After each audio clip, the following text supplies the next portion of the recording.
The Benjamin Dixon Show is only possible with listener support. Go to www.thebenjamindixonshow.com to register for our blog and join the Progressive Army. And now, ladies and gentlemen, we are now about to witness the truth. It's the Benjamin Dixon Show.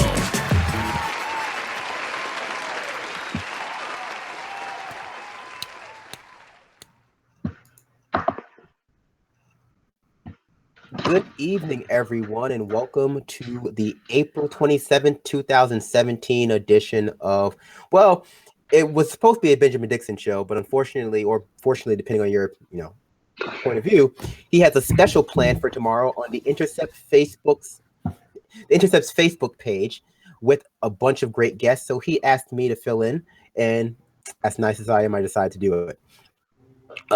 So welcome to the Discourse with Brandon, and joining me as always is a panel of perfectly progressive pundits, right? Whatever, that's good. Enough alliteration. Alliteration's always good. Be quiet. I'm getting started. Anyway, so first, but certainly not, I don't know, best is my producer, Richard Green. Say hello, Richard.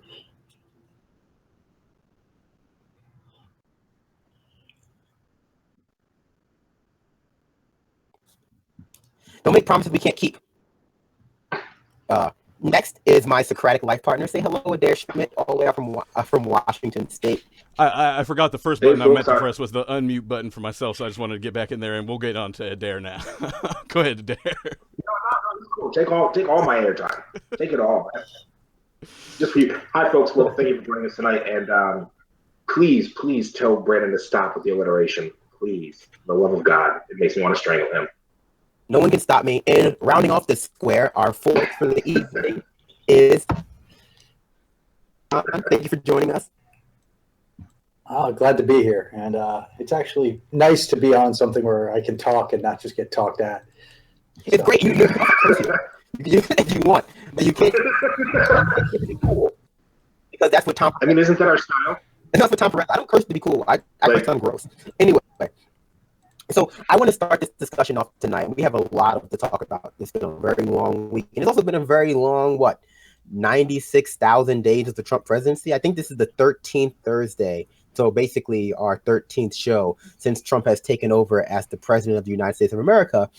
And so I do want to, touch on what that's been like, kind of, but not really, because Ben is going to talk about, his failed promises, the scandals, et cetera, tomorrow. So I want to frame this conversation about Trump with this question. When did you start believing that Hillary Clinton was going to win? And how did we all, not we all, right? Because I'm speaking for myself, right? So I guess I didn't fully flesh out that question, but the question basically is, how did the media miss Trump? How did we get to this point where Trump becoming elected was such a big surprise? And I think it's an important question to ask right now, on day 97 or so of his presidency, because if we don't reckon with how we were all surprised by it, then it's likely to happen again, again and again.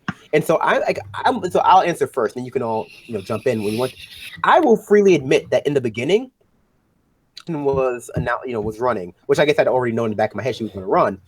The first thought that came across my head was, she's going to lose. Irrespective of everything else, completely not acontextually, but irrespective of any polling, in my head, I thought she lost to a black man in America whose middle name was Hussein. And to be perfectly fair, at the time, President Obama was unqualified for the job, insofar as you could be qualified for the job. Insofar you could be qualified for the United States, which is a very unique job. We could say that he was the first, he had only been senator for a very short amount of time. He was unqualified. But by the time we had got to November, and I don't know when this shift occurred, I had drunk the Kool-Aid. I was like, oh yeah, this is inevitable. She's going to win. I was kind of pissed that I was being told it was inevitable. But I remember not questioning that she was going to win. And I don't know why. I guess the media I just kept hearing it. I kept hearing it from all of the media sources. Everything I was reading was she was going to win, and the only question seemed to be how much she was going to win by. And so I posed that question to you guys, how did you guys see it coming? Yes. Yeah. God. I mean, how to not see it coming, you had to have been willfully ignorant. I didn't expect her to win the primary, to be quite honest, and I don't think she would have had the primaries been fair and honest and open. They did everything they could to prop her up, and that alone was enough to make me think there's no way she's going to win. But just even when she first announced, I had my qualms with Hillary Clinton because I remembered the super predator comments, because I remembered all the stuff that happened in the 90s when she was first lady. And the fact of the matter is, if you paid attention to politics or you got into politics anytime after the 90s and you talked about the Clintons, she ran that White House. Like, people say Bill was president. No, Bill was too busy with Monica. That was Hillary's White House. Those were Hillary's policies. That was Hillary having Henry Kissinger over at the White House. That was Hillary doing all these reprehensible things. That was her talking with Barry Goldwater and chopping it up like they were old homies. Nah. So, I mean, realistically, a lot of America remembered this, and a lot of millennials, when we started doing our research and when I started reaching out to other millennials, in particular other Black millennials throughout the country, a lot of us were like, nah, we're not going to vote for her. Like, we're not down with this. Not win the presidency as a Democrat if you don't win the Black vote, in particular the Black Southern vote, and there was no way she was getting it. So from the jump, I thought it was doomed. I just didn't know who she was going to lose to. I just remember, I thought after her testimony, her 11-hour testimony on Benghazi, which I watched the whole thing, I'm like, wow, that's a strong kind of woman that, you know, she's got a thing. And then afterwards, I started looking into her responses and realized she was lying her face off about some of it, and like bold-faced. And so then I started looking at her responses to questions that were hard. Like when Lee Fang first confronted her on the rope line and said, "Will you release your transcripts?" And she ignored it. And like she didn't do a press conference at all for the first like 200 and something days. And it was just step after step, she kept making the wrong one. And you know, the one thing that's been consistent throughout every single one of her runs is she's never gone up in the polls. Everywhere she starts, that's always the high point, and then she goes down. And so what I saw her polling against Trump on an individual level, polling against Rubio just disastrously. And I have to say, like throughout the entire thing, I kept saying she's going to lose, she's going to lose, she's going to lose. And then like Brandon towards November, where everyone was saying like the individual state polls were showing that she was ahead in the one key contested states, she was going to win. And so I bought it a little bit, and I'm like, well, maybe she will win. And so I don't want to say I was surprised, but like everything I had said for a long period of time, for like the entire campaign, was she was going to lose. And then for like a week right before the election, I thought, yeah, you know what? She probably is going to win. And it was all because I bought into the polls. Okay, so like you guys are better than I am, because I feel like I was in an echo chamber in the media I was consuming. Like, so it was, I saw individual polls occasionally. I saw like snippets of data, but largely I was basing my decision off of the consensus narrative that was being built within, not only media like Washington Post and New York Times, but also like what we consider bastions of new media: Daily Kos, Salon, Slate, Daily Beast, everything from basically everything from the Salon to Jezebel to Everyday Feminism was just pushing this narrative. Well, not only was she going to win, but she was going to win decisively. She had to win, and not had to, so it was entitled to her. There was definitely that specter of entitlement, but that there was just no reasonable way anyone could interpret it as though she was going to lose. And I guess what exemplifies this best for me was the article by Jamel Bowie, and I'm picking on Jamel Bowie because I find him to be funny a lot, where he wrote this very long, detailed article about how the race between Hillary and Trump was essentially a horse race, basically like on a horse track, but Trump had already died in the stables, and she was running by herself. And the only way she could lose was if a comet hit the Earth. And in hindsight, that seems hilarious, but it wasn't just Jamel Bowie. A few weeks before the election, The Intercept was putting, and I'm not talking about The Intercept, obviously, friends of the show, love them dearly. But no, a few weeks out, even The Intercept tweeted out something that I responded to a little bit negatively, where they said, this race between Hillary and Trump is largely over. Hillary's won. The only reason it's even getting attention is because the media is pretending like it's still a race. So everyone was essentially had essentially decided the race prior to it being determined by votes. Oh yeah, and go ahead. I'm just saying, to back up your claim about The Intercept, I just today was listening to a podcast where Glenn was talking about the media's treatment of the two candidates being disparate. And like they were very much down on Trump, but at the same time, whenever they were focusing on Clinton and the Clinton Foundation, the person he was speaking to was making the claim that they're using innuendo to create a specter of corruption where there wasn't any. But both of them were coming from the point that, oh, yeah, Clinton's got this in the bag. And Glenn kept saying repeatedly, Clinton's more than likely going to win. It will take some sort of catastrophic event for her not to win. So there was pretty much a consensus, like you said.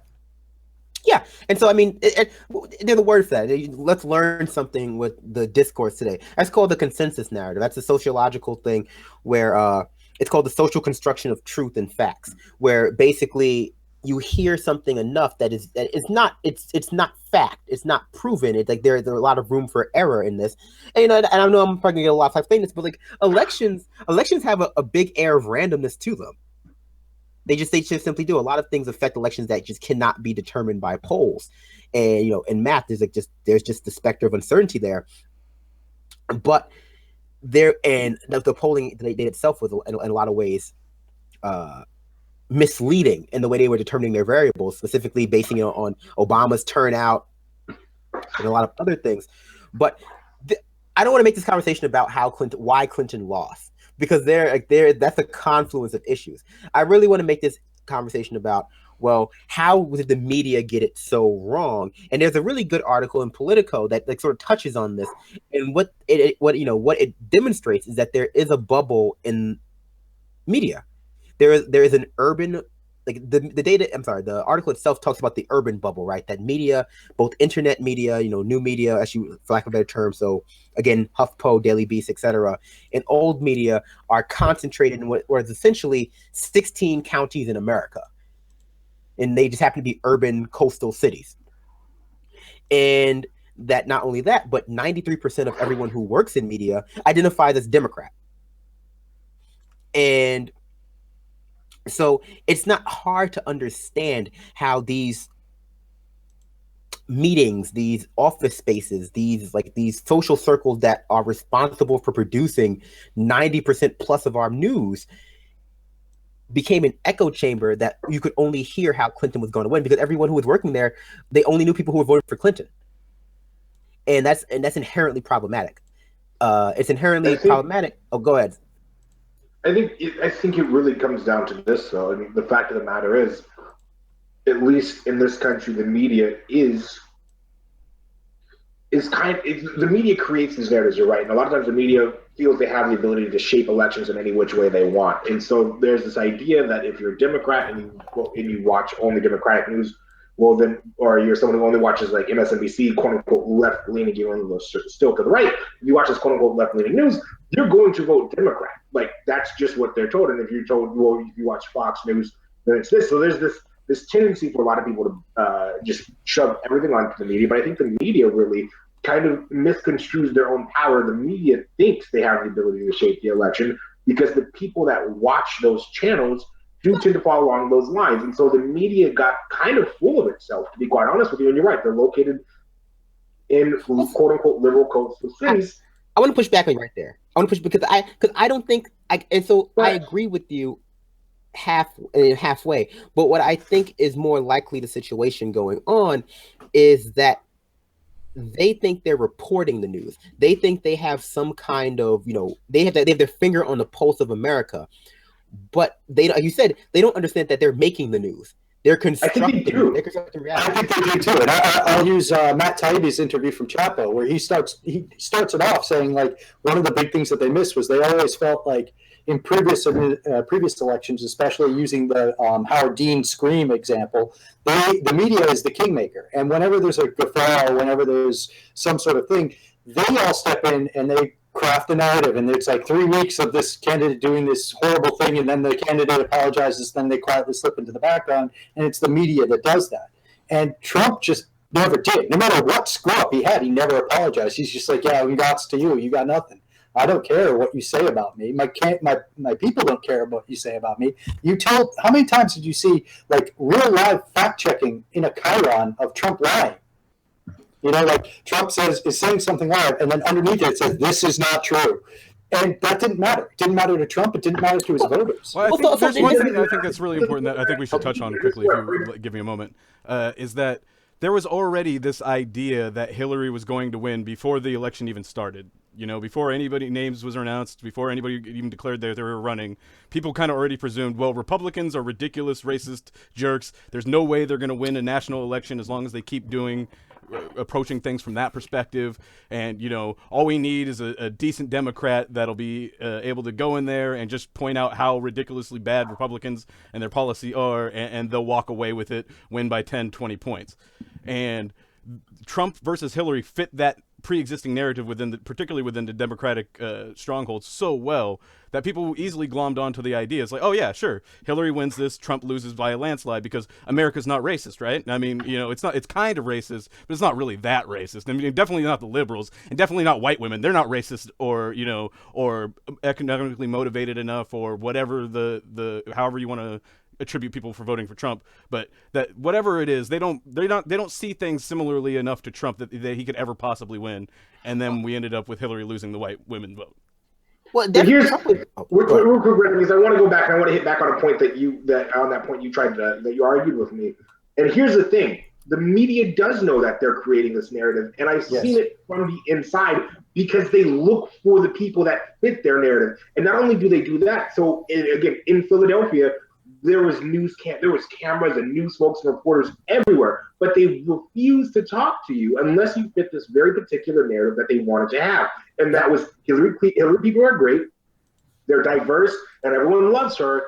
And Bernie people are white males, that millennials in their early 20s who are sexist assholes. And that's what they tried to put on TV, and that's what they did put on TV. When I was there and I was talking about these media folks and trying to get interviews as a person in the media myself, and going around and talking to folks and saying, hey, here's this info that we're seeing, here's this info that we're doing. Even the media tent coverage was abysmal. The framing of it was whiny Bernie people. Yeah. That's what they did the entirety of the election. So they framed it the way they wanted to. They made the news. And you see this even further in the collusion between reporters and the Clinton campaign, saying, I will write a fluff piece for Hillary Clinton. They know what they're doing, and to say that they're not is disingenuous at best. So I don't think to back up his claim about the DNC, you go outside and you look at what they were covering in the protest, and there were cameras all over the flower people who were sitting in front of the fences, and none talking to the BLM marchers or any of the other people who are organized who are outside talking.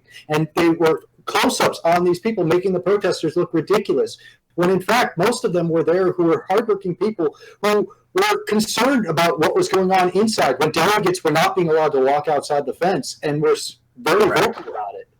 And don't get me wrong.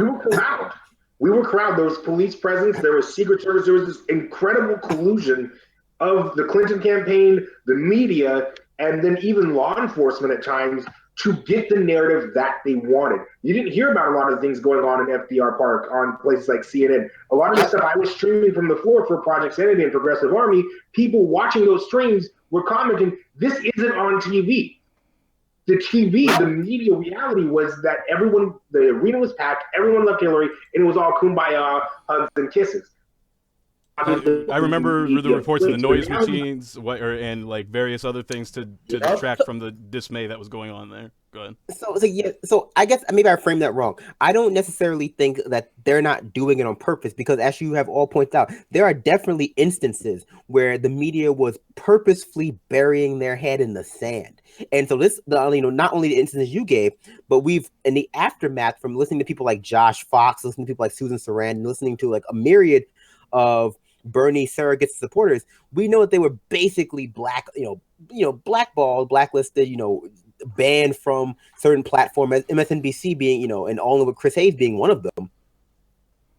And so, like, there's definitely this era of, well, we're just not going to listen to these people. But I think a lot of it is facilitated by the fact that there is is facilitated by the demographics of not only the liberal media, and I call it the liberal media not necessarily because media industry is liberal, because it's obviously very pro-corporate, but because of the fact that, like, the rank and file of media organizations are made up of liberals.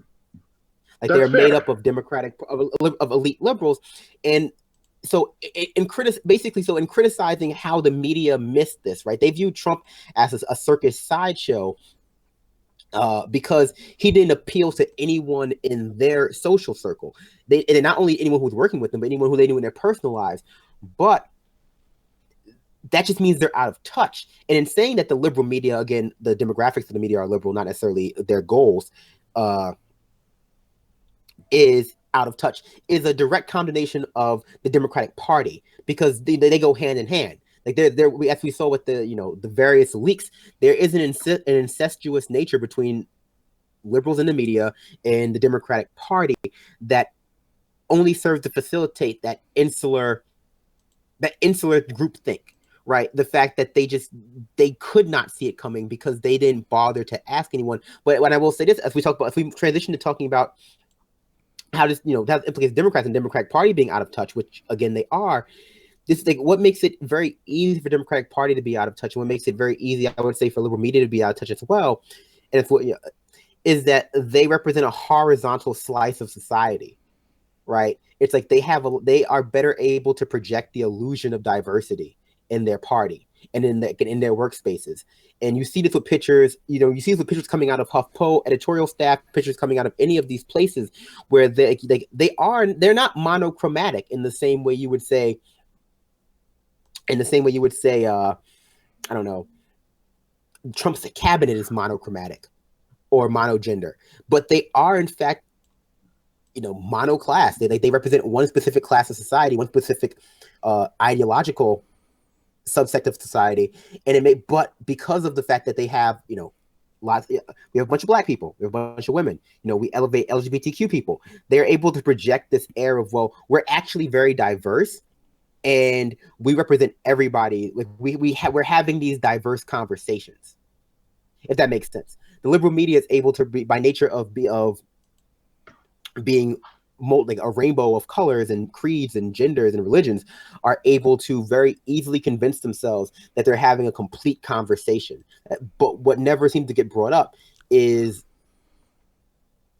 I don't know, class really, but also just like the people who are left, the identities that are left out of this conversation that they're having. Again, it goes to shaping what the narrative is, and if you watch the news and you get your news solely from sources like MSNBC, and again, we're just going to keep it with the liberal side, what you see is what you tend to believe life is representative of, because that's the narrative that they paint. And I mean, Dems in touch, because that's kind of the whole game plan, right? Like, if you look at the Democratic game plan and you look at the liberal media game plan, it's kind of the same thing. It's this idea of that wide tent, because that wide tent is what makes them money. That ability to quote unquote attract everybody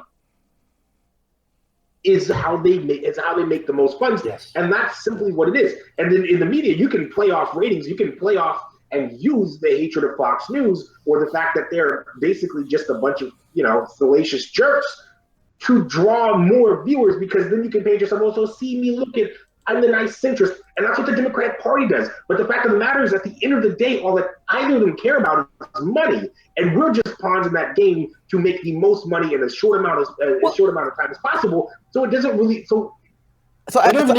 we have to look at it. They're dissing, they don't from the jump. It's all about money, and they all make a lot. Just real quick though, I do want to lay down some quick numbers real quick. Again, bad sentence, whatever. So recent polling has shown that more people think that the Democratic Party is out of touch with the rest of America than either Trump or the Republican Party. Polling that this reflects earlier polling that also demonstrated that the Democratic Party and Hillary Clinton have, largely interchangeable at this point. Like, right? Come on. They are literally the same Are thing. it's literally the same thing. Yeah, same thing. They're the same thing, and so are viewed more unfavorably than either Trump or the Republicans. And so, like, my only point, what I said earlier, was this: that the Democratic Party, by nature of like as the party of diversity, is much better able to shut out contradicting voices because they believe that they're representing everybody. But I know John wanted to get in That's here. fair. No, I think that, at this point, I think that the Democratic Party is the producers. If you look at the fundraising that they've done in the first quarter of this year, they've tripled their donations from corporations from what they did all of last year. So they don't, I agree with Adair. They're just in it to make money. And whatever messaging will get them money is what they're going to go with. And right now, for them, that means not taking a stand on anything. They're going to lead with their values. Like, what does that mean? Like, what are their values? Everyone should have an opportunity. Okay, great. How? You can watch. You never see that on MSNBC or CNN or anywhere else. You see their platitudes being given and glossed over. But if you go to left media or online media or new media, anyone who's questioning about this ends up getting their butt handed to them, their ass handed to them by anyone who's questioning. And they don't want that. The media stays away from those hard questions. And they crafted this demographic shift in America is going to be the thing that saves the Democratic Party, which was predicted 30 years ago and still hasn't come true because, let's face it, America is racist as shit. And that demographic shift is being used as a scare. Yeah, so exactly. So also, like, people aren't voting though. So demographics can't help you if no one's voting. So people go out there and they quote that Hillary Clinton won more votes than President Obama, but she also won a smaller percentage of the voting populace.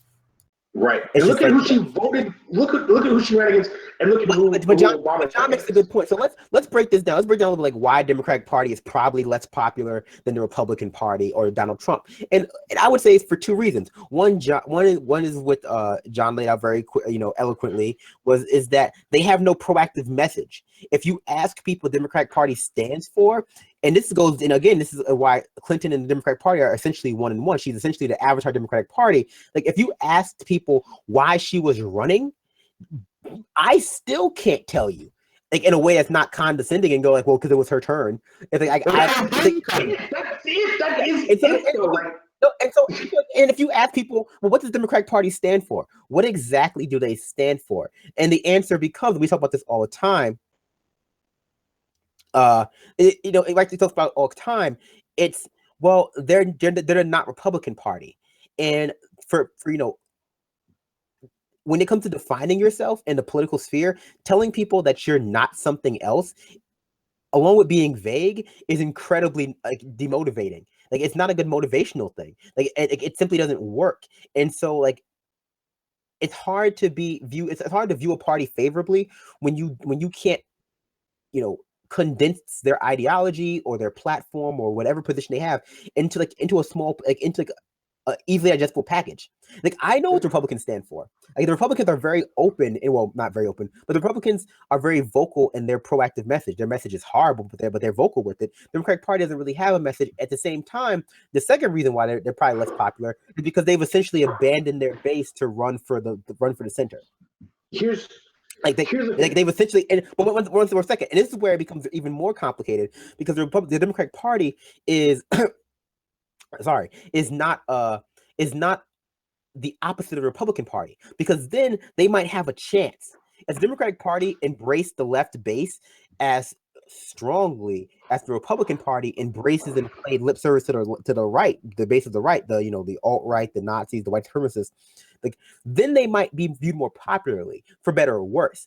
But they run away from their base and run towards this mythical center, which doesn't really appeal to anybody, because there is no mythical center. Yeah, well, that essentially is Clintonism. I mean, Clinton's created that triangulation. Yeah, so that's like them. Here's the thing, and I want to get at something that I've been saying that's really been annoying me, especially with a lot of these Democratic folks out here who feel that They get on Facebook and they do things like they change their Facebook profile picture to a resistor. And they're like, I'm a resistor. I do this. Here's the thing, folks. Resistors serve a purpose in a system. Serves a purpose. It does an actual function. Your idea of I'm just going to say no because I don't like Donald Trump is not resisting. There is an unwillingness by Democratic affiliated people to sit down and critically think about what their own ideologies are, because if they do, they have to either come to one of two conclusions: that A, the Democratic Party is not for them, and because they are typically, you are in this country, are very, very often culturally, whatever your political ideology is, not many of us actually take the time to sit down and coherently think out what is my ideology. We take it on what we were raised with. That is our culture. That is a part of who we are. It is passed down. So if they sat there and they actually took a minute to think about it, they would realize the Democratic Party is incredibly conservative. This idea of the mythical center not existing is very factual, because they're not running towards the center. They're not running towards even a mythological center. They're running towards the right. They're actively and very hard campaigning to take Republicans. They're actively campaigning as if they want to be the conservative party, which they are. You cannot have a left party in the United States when that party is full of capitalists. I mean, capitalism is the problem. So if you sit down as an American voter and you think about what my values are, where I lie, what I believe, the only logical conclusion that you can come to is that you are neither a Democrat or a Republican, and then that leaves you kind of left breathless and up in the air, like, oh my God, what do I do now? But this idea of being culturally a Democrat, this idea that you have to be one or the other, this idea that you must be or part of the race, is that if you're not a Democrat, you're a racist. If you're not a Democrat, you're for all these rich people, is patently false and something that needs to be broken down. But America has such a bad case of cognitive dissonance, it will not happen without a dramatic shift in demographics from a younger generation of color, actually, that has taken the time to sit down and just actually identify their own beliefs, come up with their own system, and critically thought about why they believe what they do, and whether or not they're Democrat because they believe in it, or they're Democrat because they were told they're one. To be fair, liberalism has always been a very vague ideology. It's like, not, if you're not talking about like sort of classical liberalism, like liberalism as like a modern phenomenon it's a very vague ideology. Even neoliberalism really is as well. I mean, you can point to certain aspects of it. I mean, liberals. So like one difference between liberals and neoliberals, and there is a few, right? Are that no one self-identifies as neoliberal. Like no one goes out and says like I'm a neoliberal. I want to quickly touch on what Adair was saying and just say I think that part of the gambit of what the Democrats are doing essentially is that they think that they could be the corporate party, and that essentially the parts of the Republican Party that are splintering off from their control, the Donald Trump faction, the anti-trade, the isolationist, that section, that by exploiting the gaps between them and the Republican Party, that they can drag Democrats into accepting the Democrats being the corporate party along with being the social justice party. So social justice mixed with corporations is essentially where they want to take, is in social justice sans any sort of economic justice, which obviously is going to be lacking. But go ahead. Like the part of this conversation has to include President Obama's 400K speech, right? Because that is indicative of the Democrats and the Democratic establishment and Democratic rank and file, who I'm going to also include the media we were talking about before, because in a lot of ways the media is also as a very self-selecting industry by nature of the realities of how writing for exposure works, unpaid work, all of those things kind of self-select for people out who actually basically need money. So in a lot of ways it does tend to self-select for the richer of society, or rather the more well-to-do. But we have to talk about the fact that President Obama is actually, scheduled to give a $400,000 speech for 90 minutes. I want to say it's that, don't sigh, you know what's happening. Don't think you can't believe it. It's possible. The 90 minutes thing is good to me. Is like I thought it was only going to be an hour, but go ahead. But the thing is not only is he giving a speech, he's giving a speech to a company that has received lenient settlements from the Department of Justice. That's problematic. I mean, it's not only President Obama, right? So Eric Holder, the head of the DOJ under Obama for a while, after his tenure was up, he went right back to his law firm, which does lobbying work. again. And to contrast that with, you know, these are the same Democrats that said, you know, I know we should probably raise the minimum wage a little bit, but $10, $15. I think $15 is just too much for that, you know, working mom that's busting her ass. You know, I probably deserve about $400,000 for about an hour and a half. You know, that sounds the minimum about right. wage. The minimum wage is let alone universal one of those basic issues income that like it becomes politicized for some reason when if you really believe in economics, like not necessarily the specter of conservative economics, but like demand side economics, progressive economics that have been demonstrated to work. Like, you know, you put more money into the people's hands who will spend it the most, you know, money multiplier effect, a lot of stuff. Like, it just makes sense. The only time raising the minimum wage doesn't make sense, the only time single payer healthcare doesn't make sense is when you're a neoliberal ideologue. Yeah, that's when you have to balance that. When you have to balance the actual material benefits of doing that with the ideological cost of doing it. When you have to say, well, if I do this, if I raise the minimum wage, it's going to go against what I view to be moral about society and ethical about our world, and then so far that, hey, neoliberalism, capitalism demands that certain people be poor. Like it requires that certain people have less. But what I was going to say was that people have come out of the woodwork to either defend President Obama or act as though this is the last straw before they realize that he is a, you know, he's never demonstrated himself to have any kind of lack of affinity for Wall Street. I don't understand how people can be surprised by this. Well, for the first 6 months or so of his campaign, he campaigned very differently than how he ended up governing. But once he became president, yeah. Don't get me wrong. Like, when I say you shouldn't be surprised by this doesn't mean it's not problematic to me, right? Mm-hmm. So just because something is common amongst, you know, politicians or just in society does not mean it should be normalized.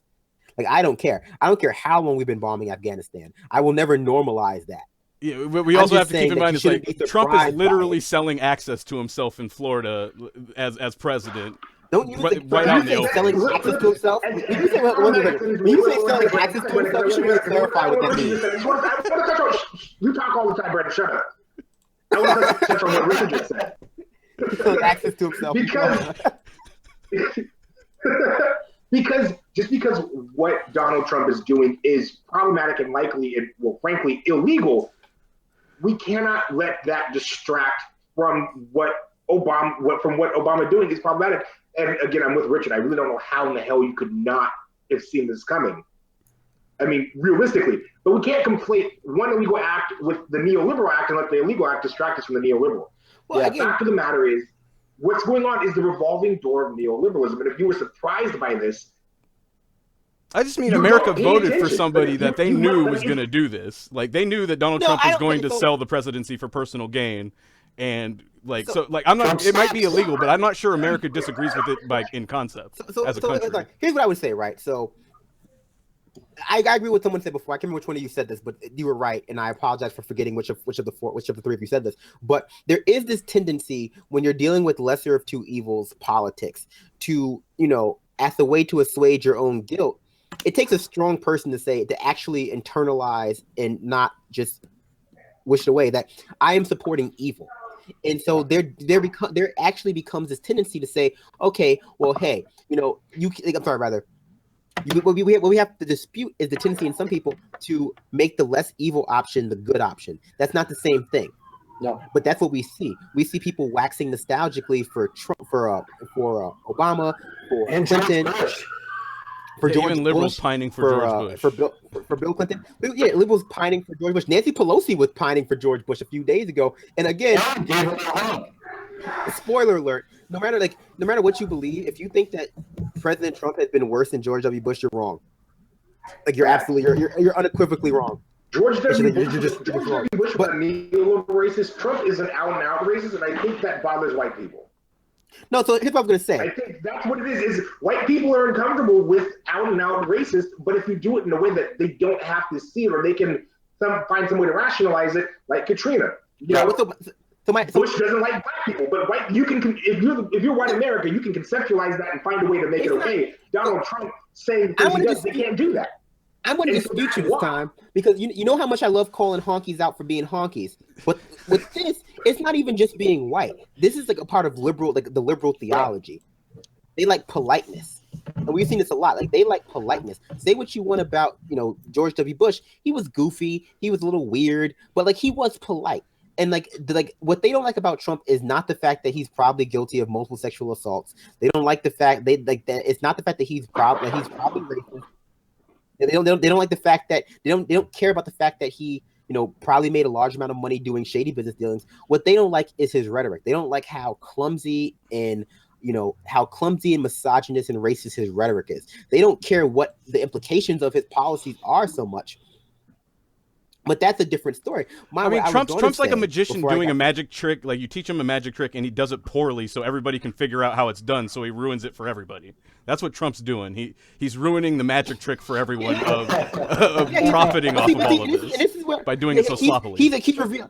Yeah, but that's the problem, right? Because instead, what Democrats should be doing right now is they should be pointing to Trump and saying, you know what, Republicans, you need to wear this.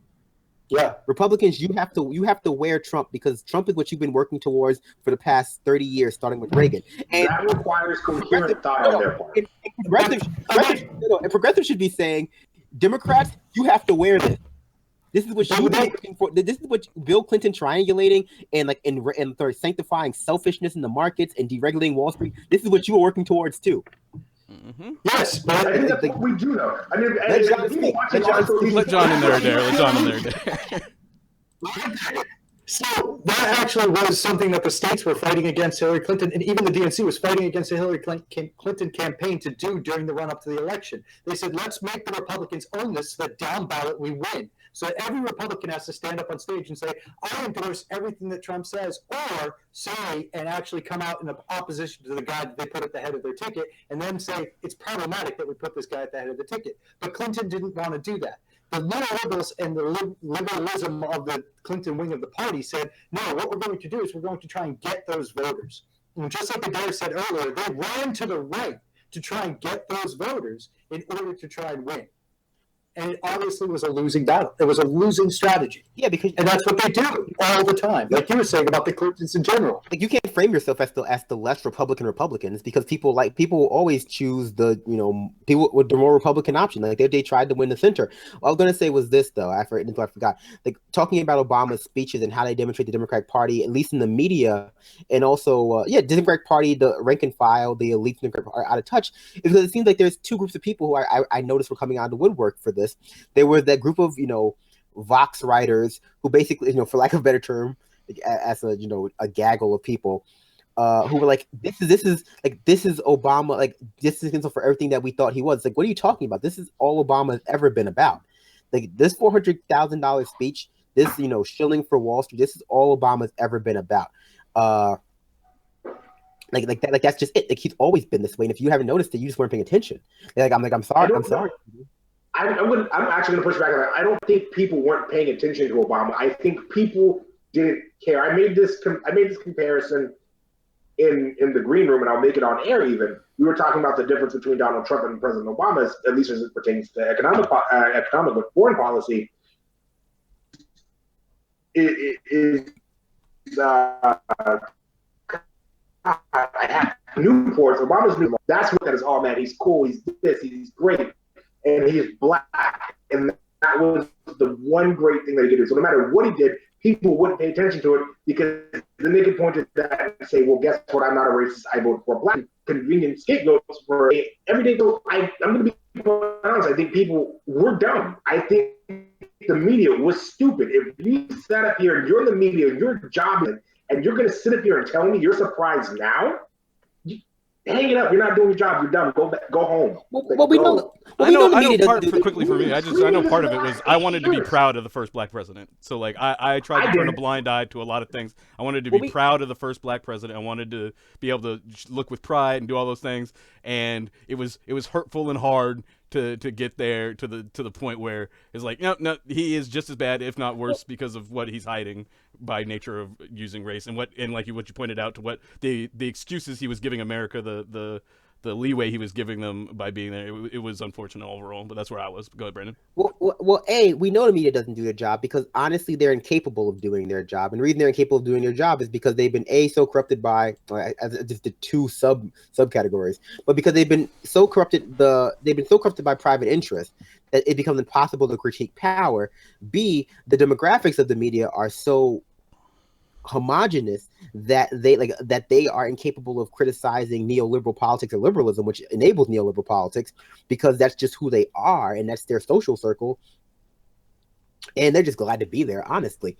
And so when it comes to the C of this, the problem with the media, and the problem with, and it's also indicative of the critiques we've been seeing, is that out of the woodwork have come these people, both, and I'd say the Negro liberals, like the people, like the black liberals who act. It's an interesting time to freeze, or is that me? Right? No, that's Tim. He's frozen. I kind of want to just leave him on screen. What was the liberal Negroes? Yeah, well, I know what he's talking about, and I've been in seeing the black community. I've been seeing more of this as far as he's back. We're back. Yeah, sorry about that, folks. That was weird. Like, the people who are coming out strongly in favor, or rather, let me put it this way: a lot of people who are coming out strongly in favor of President Obama taking this money are either the black liberals who, by nature of being elite blacks in society, these same people who I said allow the Democratic Party to give the illusion of diversity within their party, they've come out and they've defended this on the basis of blackness, and they have been allowed to act as the gatekeepers for racism, what constitutes racism, what constitutes black empowerment, wokeness, for too long, right? And so they have turned this conversation about, well, hey, isn't it kind of messed up that the person who was basically in charge of policing these groups of people is now actively being paid by them less than a year out of office, and he doesn't need the money? They've turned that into a conversation about, like, well, if you don't trust President Obama, if you don't want him to make money, you're basically racist. And this kind of neoliberal identity politics is, like a lot, both of you have said prior to me getting disconnected. Well, is another of the reasons why people were simply not paying attention to President Obama, and still want to give him carte blanche. Yeah, I agree. Mm-hmm. It's interesting. It's so interesting to see what people think of Obama, because he doesn't represent. He's not a person anymore. He represents this ideal, right? He represents this ideal to a lot of these neoliberals. A lot of them who don't even realize that they're actually neoliberals, and when they sat down and thought about it, they would. But that's a whole other conversation. He represents, how everything should be. He got everybody health insurance. He bombed brown people, but it's okay because he's black. He did all the things that he essentially continued Bush's policies, but he put a person of color, the face of a person of color, doing it. And that's all they ever wanted. And so now that he's going out and he's doing these things, and no, he doesn't need the money. He's the perfect $200,000 for life. He's exactly what they want. He's literally their wet dream. And so for them, they have to find, again, it's that cognitive dissonance at play. They have to find ways to rationalize this behavior, to understand it, because they hate it in Republicans. Well, yeah, it sans everything else. It's like, yeah, he gets $200,000 a year just as a pension, $200,000 plus a year just in pension. Yep. Like, so the idea that you can't make it on $200,000 a year, but then that same party's going to tell me that we don't need to give you an increase in minimum wage, or to cover your basic living expenses. We don't need a living wage. That I think is one of the reasons why the Democratic Party is so unpopular. You can't have both of those. You can't be telling me that Barack Obama's struggling on $200,000 a year plus a $60 million book deal, but this single mom isn't struggling for only $7.50 an hour instead of $15. That doesn't make any damn sense. I won't put up with that shit. Again, I have to say, like, the black people who exist at the minorities and oppressed people who exist at the highest of the Democratic Party are simply there to give the illusion of diversity. That's it. They are there so that they can be used to erase the existence of people of color on the left, to the left of the Democratic Party, right? So the Democratic Party has been allowed to position themselves as the gatekeepers of liberalism, for one. I mean, liberalism, and I mean, sorry. Let me rephrase that. The Democratic Party has been allowed to position themselves as liberals, as being the gatekeepers of what is acceptably on the left. And part of that includes being gatekeepers of racism, misogyny, sexism, transphobia, the homophobia. They get to decide what constitutes those things, because basically they own all of our identities. At least politically and socially. The Democratic Party, this is one of the things that we have to understand and combat. Because one of the biggest travesties of the not biggest travesty, one of the most fucked up things that occurred during the Democratic primaries was the systematic erasure of people of color, women, and any kind of minorities from the Bernie Sanders supporters, just specifically in the left generally. That the Democratic Party was able to position everyone who wasn't supporting Clinton, regardless of whether you were supporting Bernie or not, as white males, as the Bernie bros. They systematically erased everyone's identities because that's just what they're allowed to do. Because as the spoils of the culture wars, and as again, not being Republicans, they're allowed to say, well, hey, you know what? Again, also because their demographics are multi-ethnic and multi-racial and multi-gender, they're allowed to say, well, hey, you know what? We get to decide. Anyone who opposes us are opposing these things. And I'm telling you, fam, it's like that makes them very dangerous. Yes, I mean, because they're able to. Let me finish. I'm gonna finish this real quick, and I'll let you go. Because they're able to position any kind of movement for economic equity as a white vanity project. They're able to make any kind of movement for a more intersectional social progress. So basically, I'm starting to say movements that recognize that in order to remove racism, we have to also attack it from the class, from the angle of class. They're able to erase that from the metric and present any critique of the Democratic Party, any critique of capitalist system as a white vanity project, as the preoccupation or the albatross. That's a good word for it. The albatross of the white male, the rich white male, and that. And again, this also comes down to the fact that they've identified themselves as the party of the workers. It's so the only people who are against them by nature of them co-opting the identities of all these groups are the white males. And honestly, the white males are the people I feel for them. I feel for the white male working class because they have become the straw man scapegoat of the Democratic Party establishment. They have come out. I know they're staring daggers at me because I'm I'm actually not paying attention to you very much, to be quite honest. Okay, fine. He's watching the draft. But this is important. Working class male who spent my adult life working with union guys in the white working class, they're not Democrats. But the majority of the white working class at least in the industry that I worked in, are Republicans. But this is the purpose. The point. This is the large point of the point. I'm sorry. This is what the point I was making. It was. Yeah. The point I was making was this. We have to dispute the idea that the Democratic Party and the elite blacks in there, the elite women in there, the elite LGBTQ people in there are able to speak for the entirety of those identities, because that's one of the biggest hurdles. That's their only weapon.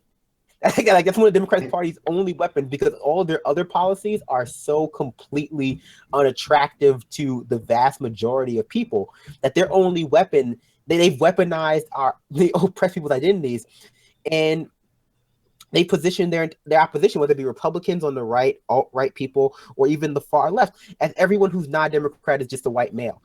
They've homogenized the opposition, and this comes down to, again, bringing back up the media, bringing back up the Democratic Party elite, what they want to believe to be true. And this is why I say it might not actually be on purpose. They might just be delusional.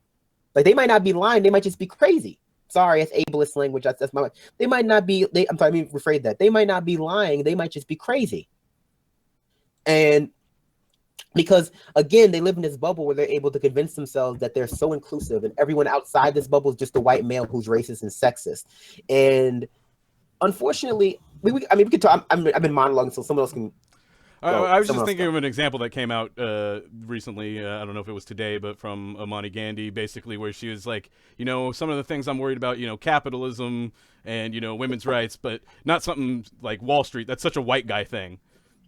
Being conservative on Wall Street is a white guy thing. It's I'm saying this. I talk white. I want to get educated, so I'm trying to go do my homework, so I'm acting white, or all these things of my whole life of being now when I'm mad at Wall Street, I'm acting white. That being mad at Wall Street is a white thing now. I can't do that as a black man. Let me provide for you. Let me be honest with you, fam. Half of these Negro liberals out there, they don't even like black people like that. It's like you're smooth. You're Joanne Reeds, you're Smooth Cobras, you're Jamel Bouies. Like these people, they're not hanging out with black people. Like not. And I hate to be like real black, but they're not hanging out in the hood. They're not speaking to the plurality of blackness. They don't feel black people like that. They don't hang out on black leftist Twitter. They hang out on black liberal Twitter. Like because that's their echo chamber. Like they hang out in those liberal spaces because those spaces afford them a lot of power. And that's what we get into. Like just like their goal is simply all inclusive class supremacy. Like that's what their goal is. They have no interest in kind of dissolving the mechanisms that oppress people of color. They just want those mechanisms to be more inclusive. I just wanted to quickly mention, we got 2 minutes before we're done with our first hour, and then we're starting to reach into bonus time just to give you guys an update of where we're at. But continue. I'm sorry, I was going to say, like, they just want the slave owners to be black, too. That's it. I mean, that's literally it. There is no critique on the system, because here's the thing, and this, I want to speak specifically to this idea about being pro-black. Be pro-black if you're not pro-all black people, right? And a lot of these folks, they're not pro-all black people. They're not even pro-all people of color. They're not pro-all any individually oppressed group. They're just pro the people that can fit these very specific ideas of what they believe, what they feel blackness should be. In return for their status as the token black person in these, I guess you can call them higher ranking or inner circles or whatever you want to use, whatever terminology you want to use for them, they have given their blackness up to be used by others, to be weaponized against other black people. And that in and of itself is an act of white supremacy enacted by wealthy black people. That is, in fact, a direct result of capitalism. That is what all of this comes back to. The root of all of these ills is this capitalist society that we live in that prizes money above all other things. Money becomes your identity. Blackness becomes secondary. Money becomes the primary goal of anybody in this society, because that's the only way we've been taught that we can move forward. And if you don't have it, you're suddenly not worthy. You are suddenly a stereotype. You're suddenly not as good. And so the best way that they can think of, at least in their minds, because they're like, if we normalize this, we make it, so that way black people can oppress other black people financially, economically, however economic is the correct term to use there. We can make it so other black people can oppress black people economically, women can oppress other women economically, so on and so forth. Then they're happy. There is really there's no true sense of social justice, and there never has been, especially with this Democratic Party shift. The Democrats love to talk about, we're the party that wants to make social justice happen. No, you're not. You're the party that wants to make, as Brandon has said, oppression more inclusive. You want to make that ability to oppress more inclusive. Yeah. Intersectional imperialism. That sounds like a good book. Look at who they're supporting. I mean, look at the woman who they're supporting in Ukraine as this champion of the Ukraine independence and getting back Crimea. She's a Nazi, and she's come out openly and said that she's a Nazi. But now all of a sudden, and it's the same thing. I mean, like, speaking as the one white guy in the room, I had this used against me. I was criticizing Donna Brazil for cheating. For openly cheating. We have the receipts, the emails, and everything else. She cheated, and I was called an openly racist by a liberal pundit who's on XM radio and blocked for saying that she cheated. Yeah. Because that's it. Weaponized blackness is a thing that a white supremacist, that a white liberal supremacist can use to indemnify themselves in their actions, and Donna Brazil was a great agent for them.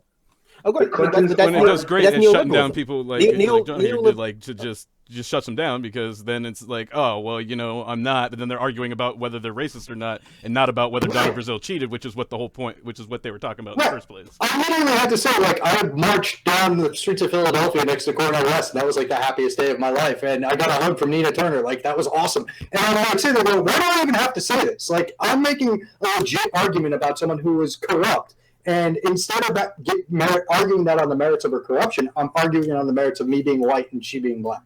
Well, I mean, that's neoliberalism in a nutshell, right? It's basically right-wing corporatist policies, austerity, privatization, selling off public goods and public services and making them private and all other things, masked in socially progressive language. and only language. It's like it's the hyper focusing on, this is a liberal thing too, on misrepresentation within these spheres of power, as opposed to the intrinsic problem with having these spheres exist in the first place. It's the idea, well, hey, the boardroom would be much better if it was full of women and people of color. It's like, well, the boardroom itself is problematic. Yes. Wall Street itself is a problematic institution that, the reason we say eat the rich and don't like not eat the white rich. You know what I mean? Like, Right. But like that, yes, the Democratic Party has been the weaponization of people of color, identity has been intrinsic, has been key to the Democratic Party staking their claim on defining what the left is. Like Yes. They have been able to define the boundaries of the left so restrictively, because thank you, that's a good word. So restrictively because any opposition to them can be framed as racist or misogynist or sexist or homophobic because of the theoretical makeup of their party. And what's then when you additionally confront them insidious with, about it, though, is that it feeds directly into what Republicans are saying about Democrats and identity Correct. politics Oh, yeah. and calling everybody Oh, racist, yeah. even when it feeds right into that. So if anything, you get your Because they are moderates doing people, that. it shifts yourself right over to, well, the people on the right, these other crazy people are right about like what they're. What, here's the thing. Like, no one can ever accuse me for lying, but the Republicans are right. Some of the Republicans are right about this. The Democratic Party at its highest levels, like, absolutely weaponized identity in a very, very shallow way to prevent conversations about anything. Like about anything, and like it only hurts. And like, but the way Republicans frame it, it's like, oh, that only hurts us. It only hurts the discourse. Nothing hurts the discourse. Trust me. That only hurts the discourse. Like, but no, that also damages the left, because the left gets in as like, because it's an in group out group thing. It's like anyone who's not a Democrat is just out of the tribe, and they get homogenized too. But the problem becomes with this, and this is again, I hate to say it as well, but Steve Bannon was right, and just saying that makes me want to vomit in my mouth. But Steve Bannon was right, because he critiqued the media for being a liberal bubble, and it is. The media is an upper middle class, largely like either white or analogs, it's either white or elite bubble, and they can only ever be counted on to espouse white or elite positions on things. And if you notice, like Joanne Reed basically bit the bullet on feeding the MSNBC, and you see that and as a result, she's been rewarded. She gets she fills in for everybody whenever there's ever an open slot, and she's getting her rewards. Whereas your Melissa Harris Perry's and some of the other black hosts on MSNBC did not buy into that, and they're gone. They got canned. Exactly. Because I mean, if you cannot fit into if you don't fit into their narrative, for whatever reason, in particular, if you don't fit into the narrative, because then they have to accept and grapple with their actions that partake in this white supremacy, because the worst thing you can be as a white liberal is racist. And the fact of the matter is, most of the white middle class liberals are incredibly racist. You say and do incredibly racist things. Neoliberalism in and of itself is incredibly racist. No, wait, hold on. One second. Wait. Because you can't be racist if you define racism as everything but you. You can't be racist if you're able to define racism. As much as they like to believe they can control what racism is, or the idea or the definition of racism, and maybe in their own little magical fairy world bubble they can, the reality is they are. And black people and Latinx people and Asian people and Native people, we continuously tell y'all, no, what y'all doing is wrong. And you're like, no, it's not. You must be something else. You must be a sellout because my black friend said this. When that black friend didn't have the same black experience, no black experience is the same. But because they grew up wealthy in that bubble, they're like, oh, it has to be like this.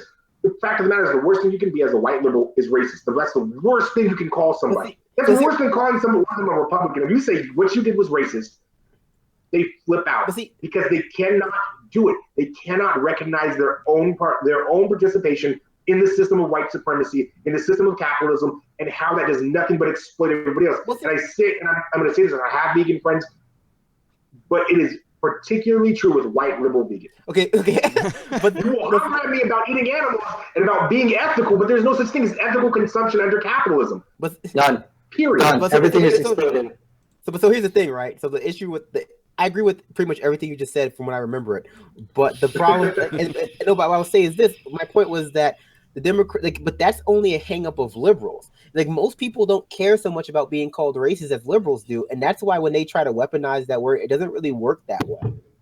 It's like that's an insult in their space because of how much weight it has to them. But outside of that, like the liberal bubble, it's like, oh, you're racist. Like, no, I'm not.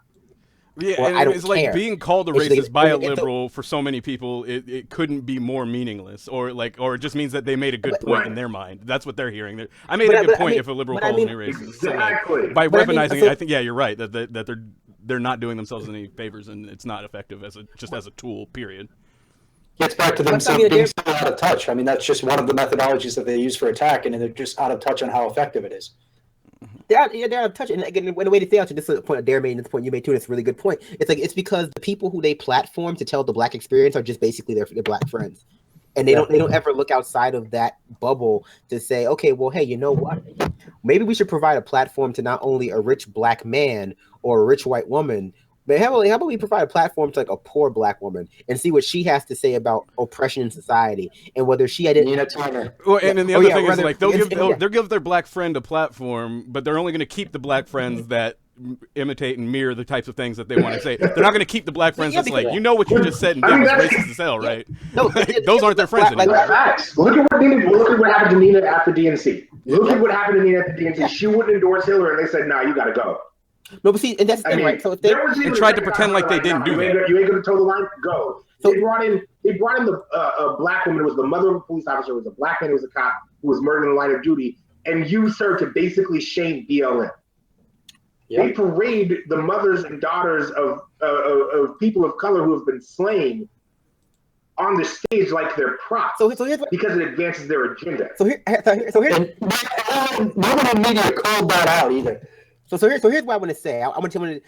So like Nina Turner is a great example of this because, and so is Larry Wilkinson, right? Like, was it Wilkinson from the show, the Daily Show after the Daily Show, the one who got fired because his ratings were too low, but really because he was. Yeah, Williams. Wilmore. Larry Wilmore. Yeah, because he was keeping it real, too real, like realer than know it. Like the problem is, it's like liberals don't want to hear those stories. Liberals don't want to hear the stories about how like their lifestyles are problematic. They don't want to hear that from black people. They don't want to hear that from women. They don't want to hear that from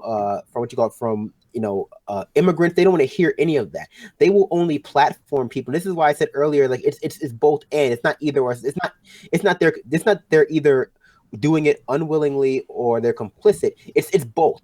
It's like when you're done, I want to address a comment in chat. But so yeah. So like it's not that the liberals in the media are only doing it complicitly or are only doing it on purpose or are only doing it out of just sheer myopia rather. It's like it's both and. It's a feedback mechanism. They search out people who are telling them stories about the black experience that they want to hear, that critique the system just enough to be what they consider to be on the left, but not enough to implicate them. Right? Like that's what they do. So they platform people who, for lack of a better word, people who represent a drop of oppression and a sea of privilege. They'll platform rich black males, but not poor black women or poor black trans people. They'll platform rich white women who worked on Wall Street. So they can tell you how hard it is, to only make $150K a year when their male counterparts are making $160K. And it's like, okay. Like, but they don't understand, and again, it's their fault because they refuse to look outside their bubble. They don't understand that that's just not the totality, or even a decent minority of the experience of black people. And again, this comes down to in-group, out-group. They look at these groups outside of themselves, and they say, "Well, you know what? This guy can speak for all of them." And this is where I was saying about the black liberal class. The problem with that, it comes from, in order to empower themselves, they say, I can speak for all of the black people. Because I'm sure we've all seen that on Twitter where someone will say, someone will like pull the race card out and they'll be getting critiques about their use of blackness and their erasure of black, or their erasure of a class analysis, and they'll say, "Hey, don't tell me about that. I'm the black one here, and I'm like I speak for blackness." Like, no, you don't. You're just a black person. You speak for your own experiences as the black person. It's just like that's all there is to it. But and so I don't feel bad for the black liberal class or the female liberal class, the elite who have been because they're not innocent in this. They have willingly, yeah, wow, that's the right word. They have on purpose weaponized their own identities within that sphere to gain power because words like racist and misogynist mean so much to the liberals. And they didn't accidentally get there. They know. Joy Ann Reid knows what it means to play the race card. Now, I noticed because that's the only sphere it works in. There's a critique about all these socialist guys they're all just rich guys anyway, that are trying to be social. That was a weird thread that was coming out, and now it makes more sense that you mentioned it. It's like probably because the people that they're hearing these arguments from are wealthy, because that's the only way that you actually get into a conversation with these people in the first place is be a peer, and to be a peer you have to be making millions of dollars a year. And so real quick, because I want to get back in this because I do want to address these comments on Twitter, on YouTube before we go any further. There were two comments that were made, and I feel that they kind of tie in and in some ways kind of exacerbate exactly what we're talking about. First one is from Patricia B, who says, all of us on the Bernie train are ostracized, white, POC, find they're not. And then the second one is from Old Maryland, red or yellow, black or white, doesn't matter. The fact of the matter is it does. And what we're saying on the show is that even though, and I'm gonna start with Old Maryland here because you're saying it doesn't matter, the fact of the matter is it does. Our identities do matter in the way that we view the world, the way that the world views us, how we interact with it, and how our policies are shaped, and what our idea of what policies should be. Matter. What you cannot do is you do not get to speak for the entirety of the group as an individual. I don't get to speak for anybody's blackness but my own. I don't get to speak for anybody's experience as an Asian person but my own. I don't get to speak for anybody else's as a mixed person but my own. And that is what we're saying, because you cannot remove race from class, because intersectionality is a thing and it needs to be recognized. Now, moving on to all of us on the Bernie train are the same to them, that's also not true. Because while you on the Bernie train, you might be, this is probably your first time having your identity erased a lot of times if you're a white woman in America. Have you ever experienced having your identity erased by a politically powerful group in the sense that you just no longer exist? Whereas people of color have been dealing with this. We are not the same to them. I mean, that's not fair. White women had their. Let me finish. It's here. This erasure did happen, but we are not all the same because the reason why is they can allow. Like Bernie, that was something that the Democratic elites could allow. They could say, well, yeah, women like Bernie, that's fine. They could not allow color to like Bernie, because if that were to go out and snowball, and that idea was to gain traction, then there would have been no way their proper candidate Hillary Clinton could have won the election. The only way they could rectify that, the only way they could say, man, we're losing to a 70-some-odd-year-old socialist Jew, is to say the black people and other people of color that supported Bernie just simply did not exist. There were different strategies and different methods of erasure. Erasure is wrong, period. They actually tried the same thing with Obama. The Hillary Clinton campaign tried the same thing with Obama. Tried to minimize his support among black people, and it was only it just kind of erupted. And I mean, there was that comment from Bill Clinton, basically, it's the South and he's black. It's just basically Jesse Jackson kind of thing, whatever. I don't remember the phrasing exactly, but this isn't the first time they tried. Yeah, this isn't the first time they tried to minimize the black support for anybody besides them. And that it just didn't happen to work out because he happened to be black, but it happened to work out in the long run for him because he was neoliberal enough that they got whatever they needed to get done. I mean, not as hawkish as Hillary Clinton might have been. I think that's one thing to say. It was like, or maybe he was too attached to his political legacy or what. But we didn't bomb Syria, or we didn't invade Syria right away. Which is, if Hillary was president, I think we would have. Well, she wanted to bomb every single airfield, not just one. Yeah, exactly. Well, and you're not going to do that without troops on the ground. But go ahead. No. I was going to say the Democratic Party, what they tend to do with women and people of color, at least with the Bernie situation, was either they erased you entirely, a la the Bernie bro narrative, or they implied that if you were supporting Bernie or as a person of color or as a woman, and this is also true about the Republican Party. Like you're not even allowed to choose to be conservative. I'll say a lot about Black conservatives or Black Republicans and female Republicans or even gay Republicans, but it's just like you're free to support who any. Like there's usually some rationality there for you. Like it may not make sense to me, but if you're rich, it makes sense to me. But my point was that if you're not a Democrat, if you're a person of color or a woman who does not support the Democratic Party establishment's position, like you are either entirely erased in their narrative, or you lose all agency. You've been tricked by Bernie. You've been tricked by the Republicans. Ironically, they present it as though you are, you have been hypnotized by the white supremacist movement. Look what they did to Cornel West. I mean, when Cornel West started coming out against Obama, look at what they did to him. Mm-hmm. I mean, definitely. That's just an example of someone who's prominent. Okay, so here's what I'm going to say. But I want to push this topic, and so the reason why I was talking about why I have sympathy for the white working class male is because, like, they have been scapegoated as, the source of all evil in society, and I mean, okay, I can go with you there, but the problem with that, I can go with you. I can walk with you to that pier. Right. The problem is I can't walk to that pier if the person who is making that argument is the Democratic Party. We can talk about like the patriarchy, the hetero patriarchy. You know what? Screw it. We can talk about honkies all day. Like, we can talk about honkies all day. But I don't want to hear that from the Democratic Party establishment. Right, because as neoliberals, they are deeply entrenched in white supremacy, and so they're perpetuating the systems. Yeah, they're perpetuating the systems. Like they are perpetuating the system that gave us neo-nationalism, neo-fascism globally. We will touch on that, but I wouldn't say this briefly about. And so, like, yes, I feel perfectly, fine criticizing white males, but not when it's the Democratic Party who's labbing that critique from a political, and so again.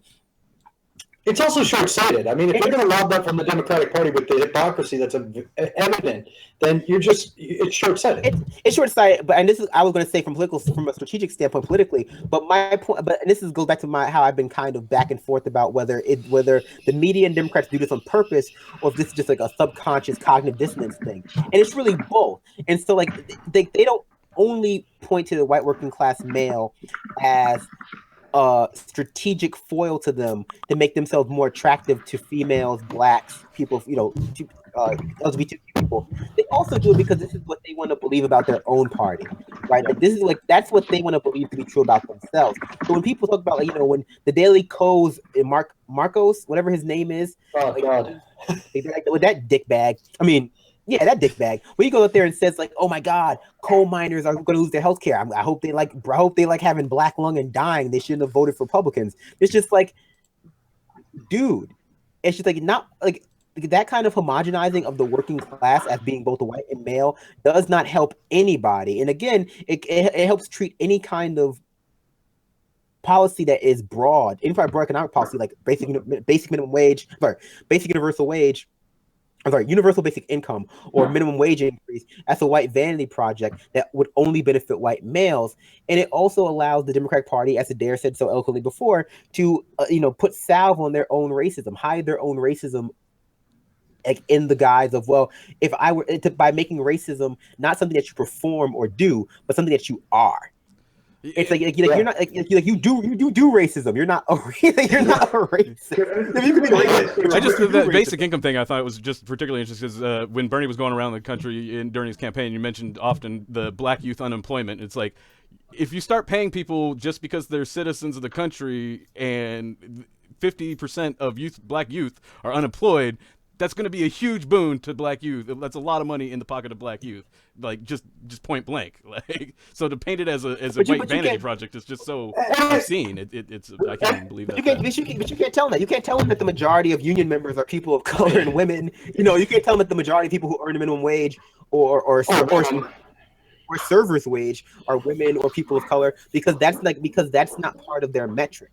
And so that gets to all the policies, though. I mean, you look at the education policy. What was Clinton's objection to Bernie's education policy was that Trump's kids would get to go to college for free too. And so it's not they don't use it just as race. They use every aspect of creating these micro identities that they then turn into a weaponized thing.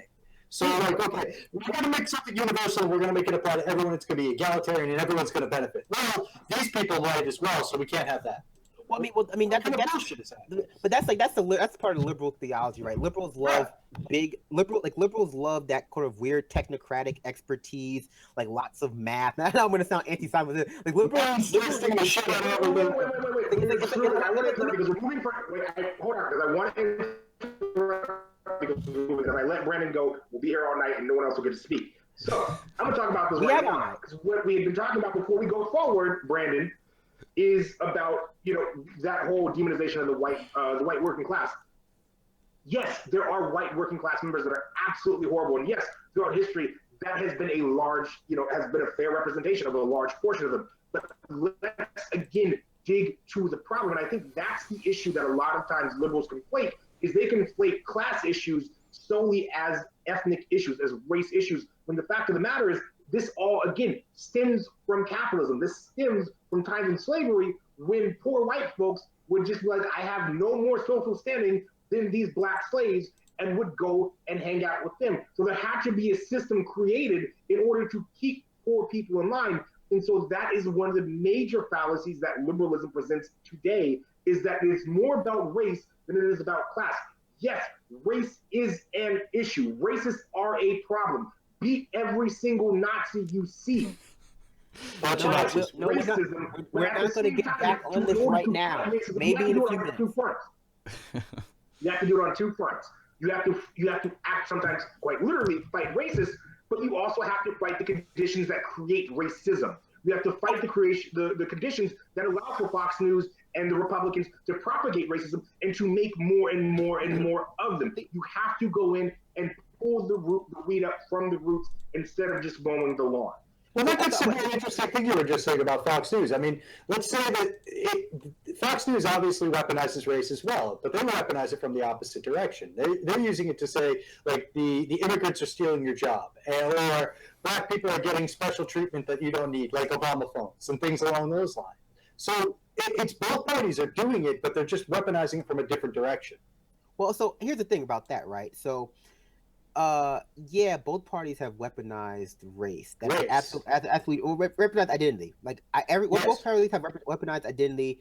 Everything including class, right? Everything including class, and this is why I was bringing up the fact that we have to embrace the white working class, not because I care about white people, ha ha ha. Of course, never that, no, never that, but because like they're used as a scapegoat to prevent the Democratic Party from having to engage with its own major flaws internally, its own racism, its own classism, its own all of these things. That's why I said, they're able to present class issues by nature of presenting the white working class as this homogenized thing, both racially and gender wise, as a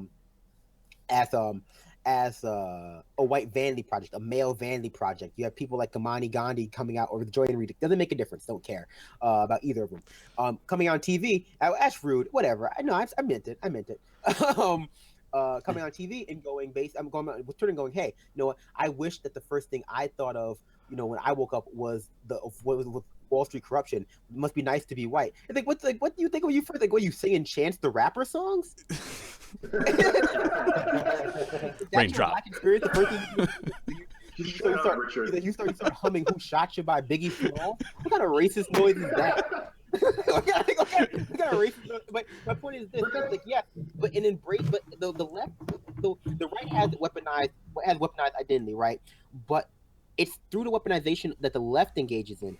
It's through that sort of erasure of class by nature of neoliberal identity politics that they have empowered the right's weaponization of identity politics. By that I mean this: when you use race and identity to essentially make every conversation against your party's platform, including ones that are including arguments that are based in, hey, your party's corporatist, it's classist, it's elitist.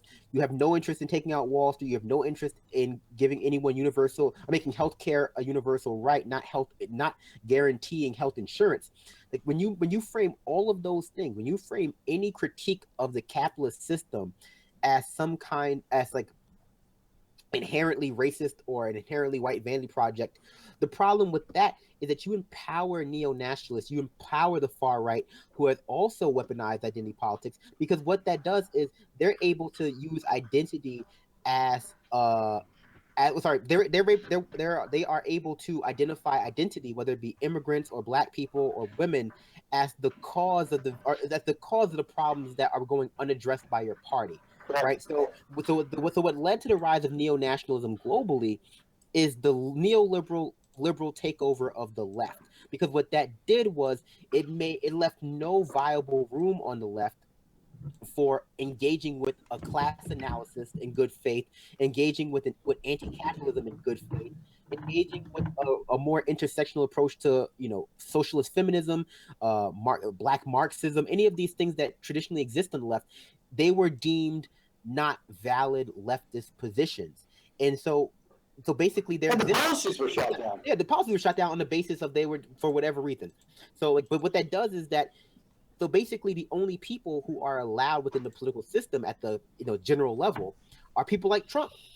Because if the liberals on the left, the neoliberals on the left, quash any class analysis, quash any capitalist critique from before it even gets into the general population, but internally, and the right does not do that, and their class critique is steeped in racism and neo-nationalism, neo-fascism. Well, here's the thing: they're the only one presenting a critique of the system.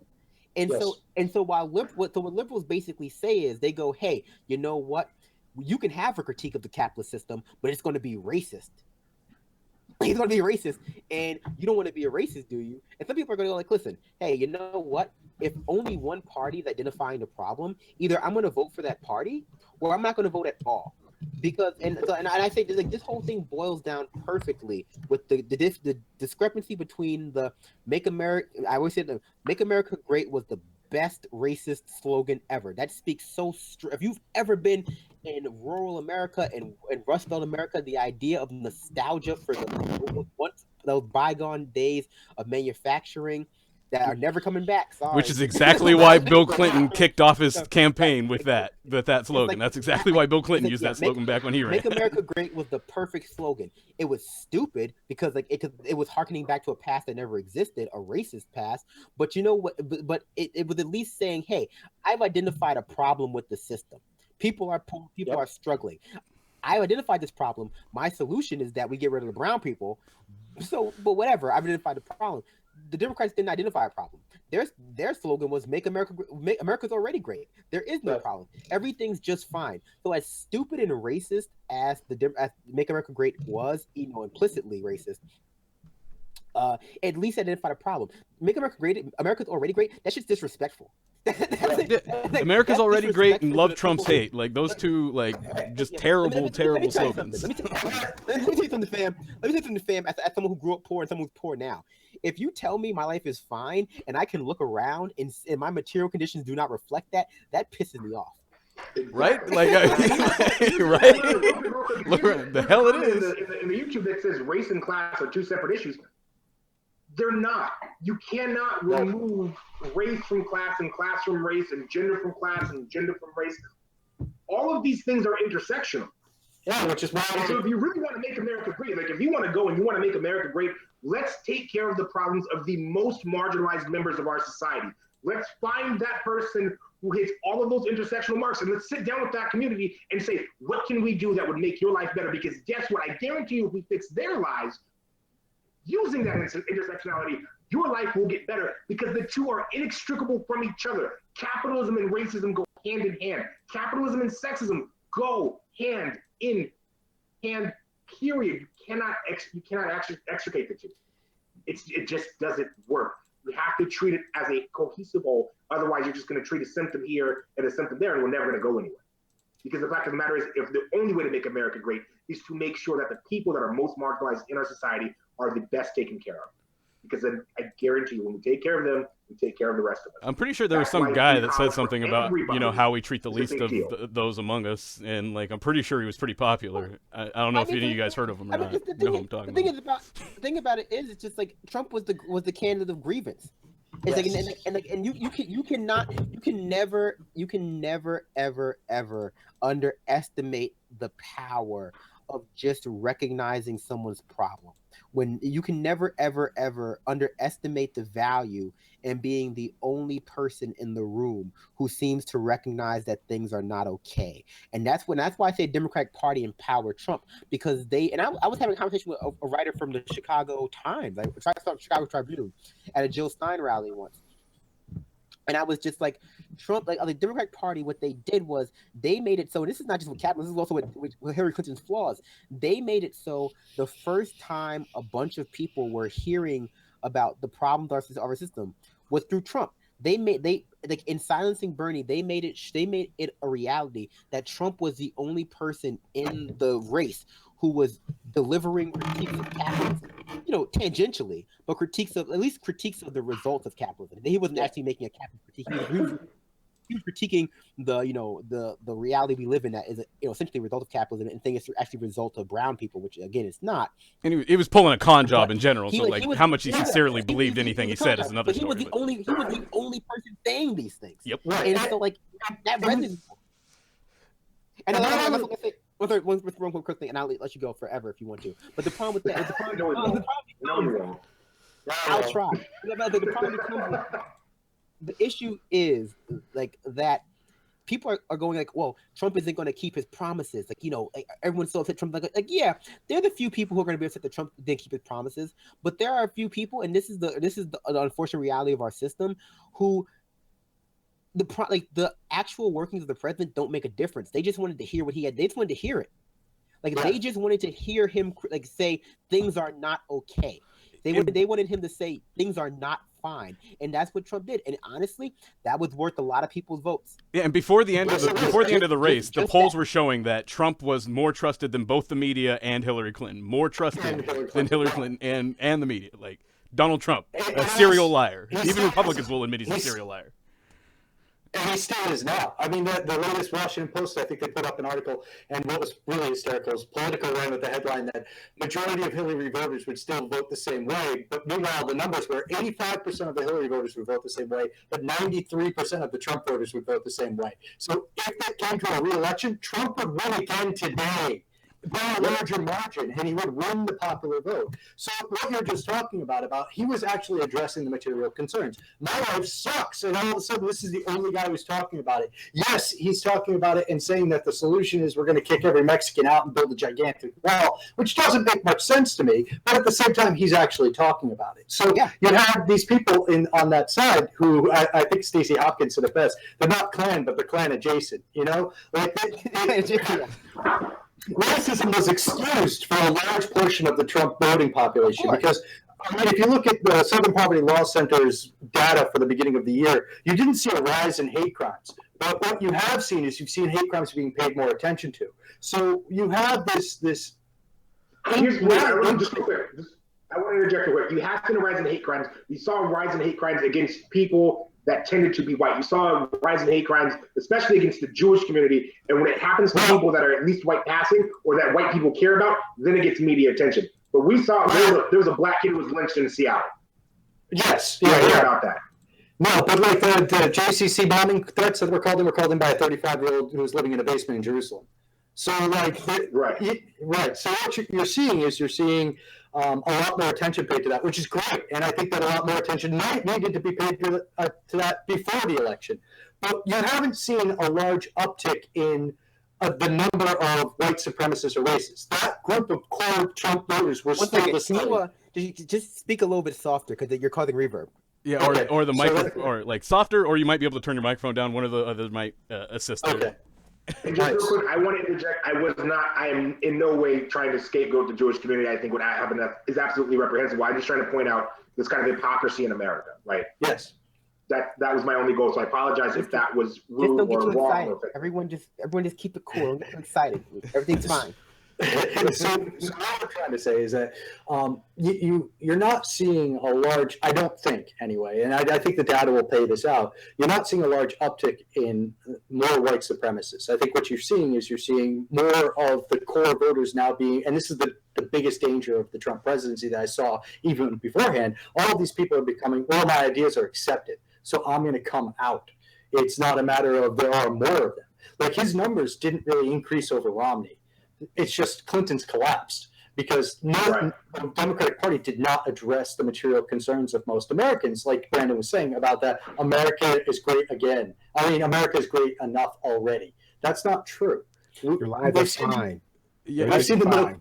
The whole popular vote thing has a lot to do with California and a lot of fear from the Hispanic community about Donald Trump, and that caused a surge and increase in the Democratic vote out of California, almost 3 million votes more in California than Obama got. So that almost explains a lot of the popular vote issue. So here's the thing, right? So John makes a good point about the whole they're not clan, they're clan adjacent issue, right? Yes. So and I made the point earlier that when neoliberals left the only critique of capitalism, again, not a real critique, but like a fake critique of capitalism, when they left the only populism in the race as racist populism, they expected people to wholeheartedly turn away from it just because it was racist. Here's the problem with that idea, right? The Democratic Party at its highest levels never made racism a non-starter. They can pretend like misogyny and all these things are purity tests now. Like you can't be Democratic Party if you're not pro-choice. You can't but yes you can. You've always been able to. Harry Reid, and that came out, right? Joe Biden, Tim Kaine. Tim Kaine. Hillary Clinton wanted to do that stuff. I wanted to Bush, right? The only time it becomes a purity test is when there are other factors and it's being used as an excuse to remove a class analysis from the equation. Yep. So the problem with critiquing Trump on the fact that he's a racist, misogynist, sexual predator is that they didn't really have the high ground on those things. So a lot of people, as Adair mentioned at the beginning of the show, recognize that, hey, you know what? The Democratic Party is racist too, and if they're not explicitly racist, they definitely contribute to the racist structures of society. Absolutely, their definition, like I said, they just want politically correct imperialism. They just want they want intersectional colonialism. That the savvier of us recognize the Democratic Party was like they were just pointing their finger at the other hand, going, "You're racist," but like so are you. I feel like intersectional colonialism is like a table book in Hillary's house. You know what I mean? I don't think she wants intersection. And here's the thing, real quick, because I do want to touch on this because we talked a lot about one of the Dems failings. I want to talk about Hillary Clinton style Democrat/feminists, right? Those white women that you see in those pink hats that show up to all the marches that affect their lives and their lives only, but you will never see them in a BLM march. Right. Ever. Of course not, because they wouldn't feel safe. Right? They wouldn't feel safe. What they want. So here's exactly. But what they want, they want. I think they are exactly emblematic of the Democratic Party because what these women want. I can't remember what actress it was who said black women need to soldier up behind white women to make sure that 75% pay gap gets closed. They want equal supremacy across genders for white folks. Like that's what the Democratic Party really wants. No. So, the Democratic Party wants equal amounts of supremacy from white men and white women. They don't give a damn about anybody else. They just look, I want to be able to oppress you, and I want my wife to be able to oppress you safely as well. So here's the thing, right? And I don't want to get too deep in this, but like white feminism is just all-inclusive white supremacy. Like rich liberalism is just like, again, intersectional imperialism. That's all it is. And this is why I said what makes the Democratic Party in some ways more dangerous than the Republican Party is that they can pretend it's not that. Because right. By nature of elevating a few key people, or even a lot of key people, they're able to say, no, we're diverse. And the people get, I mean, honestly, and I say it, again, I'm not a black woman, the people who have it the worst are, a lot of ways, are women of color. Especially black women. Non-black women of color get a little bit more, leeway because they're not black. But women of color who are black or native, they get it the hardest because when it comes down to those intersections of identities that are oppressed, like if you want a woman, you get a white woman. If you want a black person, you get a black man. And so you get that misogynoir thing going on where black women's experiences are inherently erased by white women and by men and by black men. And so Exactly. it's like very rarely will you see in the mainstream media a black woman on a panel with on a panel, and so unless it's like specifically speaking to that. But I was gonna say about so the Democratic Party empowered neo-nationalists. Same thing happened all over Europe, and people just thought it wasn't going to happen in America for some reason. It happened all over the world.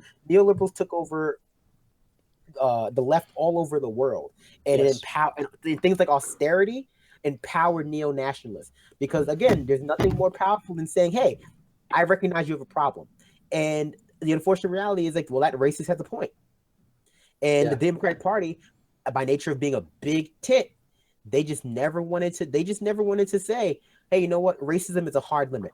It's a moral red line. You can't be a racist in our party. You can't even have the specter of racism. And that means implicit racism too. It's not just the N-word, because again, the Democratic Party has made racism something that you either you are or something that you say. And by say, I mean explicit language. So either you're a white male and therefore you're automatically racist, or you said the N-word and you're racist. Or you live in the South and you're white and you're racist, or or you're basic like that. Like that's their game. It's like they've made racism an intrinsic quality of certain populations. They've made racism biologically essentialist, or even ideological essentialist. Like not all conservatives are racist. They just believe in policies that hurt black people, usually by nature of capitalism. And so we get to this point now where Democratic Party's path forward cannot include neoliberalism, because that's a failed ideology. It's like it's not popular, and so it is why I say the good thing about Trump, and I'll say the silver lining is, and this is something that Bernie Sanders says, and like he's energized a large portion of America, but I'm going to be more specific. The good thing about Trump is that he's made the Democratic Party rank and file incredibly critical of the Democratic Party. Like in a way, like maybe not their your hardcore Dem partisans, but the people who are who were previous from now, like just culturally Dem or regionally Democrat, or Democrat for some other reasons that were divorced from a cognitive component, i.e., they weren't thinking about what Democrats were doing; they were just projecting. They were just supplanting their egos with Democratic Party because they said, "Oh, Democratic parties are the good guys. They believe in minorities." Now, the Democratic Party is coming under a lot of everyday scrutiny, and what we saw with the confirmations of Trump's cabinet members, a lot of Democrats don't like what a lot of Democratic people like now that they're being forced to actually engage with Democratic Party's everyday beliefs are. Now they're being forced to engage with neoliberalism. They do not like them. They don't like the Democratic Party. A lot, and that's why it's so unpopular, because a lot of people are watching them now, and it's not because of Comey, and it's not because of Russia, it's not because of propaganda. It's just because neoliberalism is unpopular, and that's the reason why Bernie Sanders is so popular. Because socialism, for lack of a better word, democratic socialism, like universal programs, very popular. Quickly, I just want to point out that all the traditional indicators all the traditional indicators as far as not popular. All the traditional indicators as far as who should be popular, the Democrats should be more popular than Bernie Sanders right now, because Bernie Sanders is out there taking controversial positions and being out there challenging folks, whereas the Democratic Party are just challenging Trump, who was basically the least liked person in the country as a political figure leading into this. So it's like they should be more popular based off of how politics usually works. I mean, don't call a centrist a socialist. Don't call it just. And again, it still completely boggles my mind that a literal centrist is America's idea of socialism.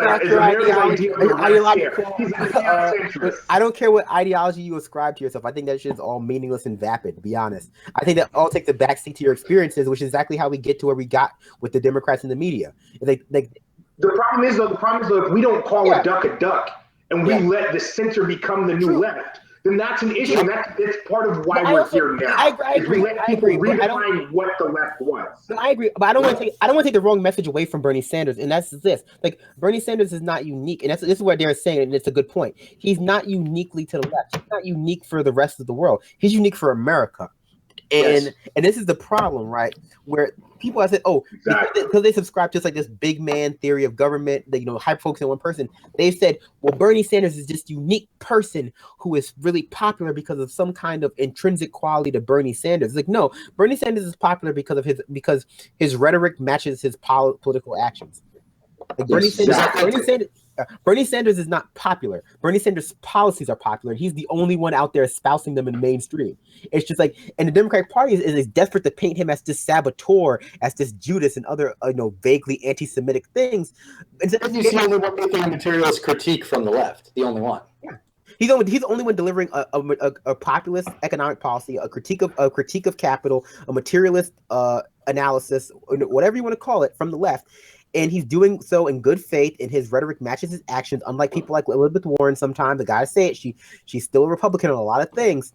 Yes. He's the only one who's doing this, and he's not even great on other stuff.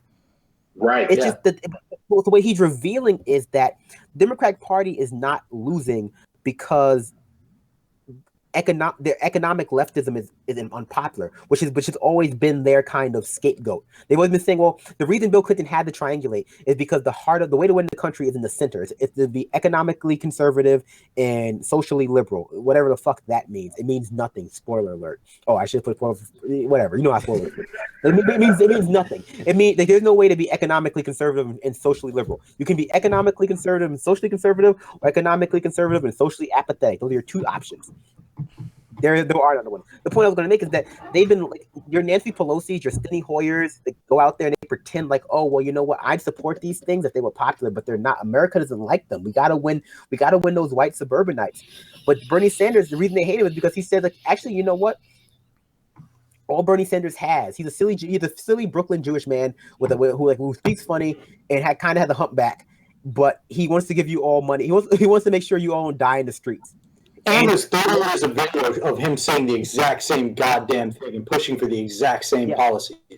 Yeah. So forever. What behooves us is not saying, hey, Bernie is not only saying Bernie's a centrist, but saying Bernie's not even that popular. Bernie's policies are. Exactly.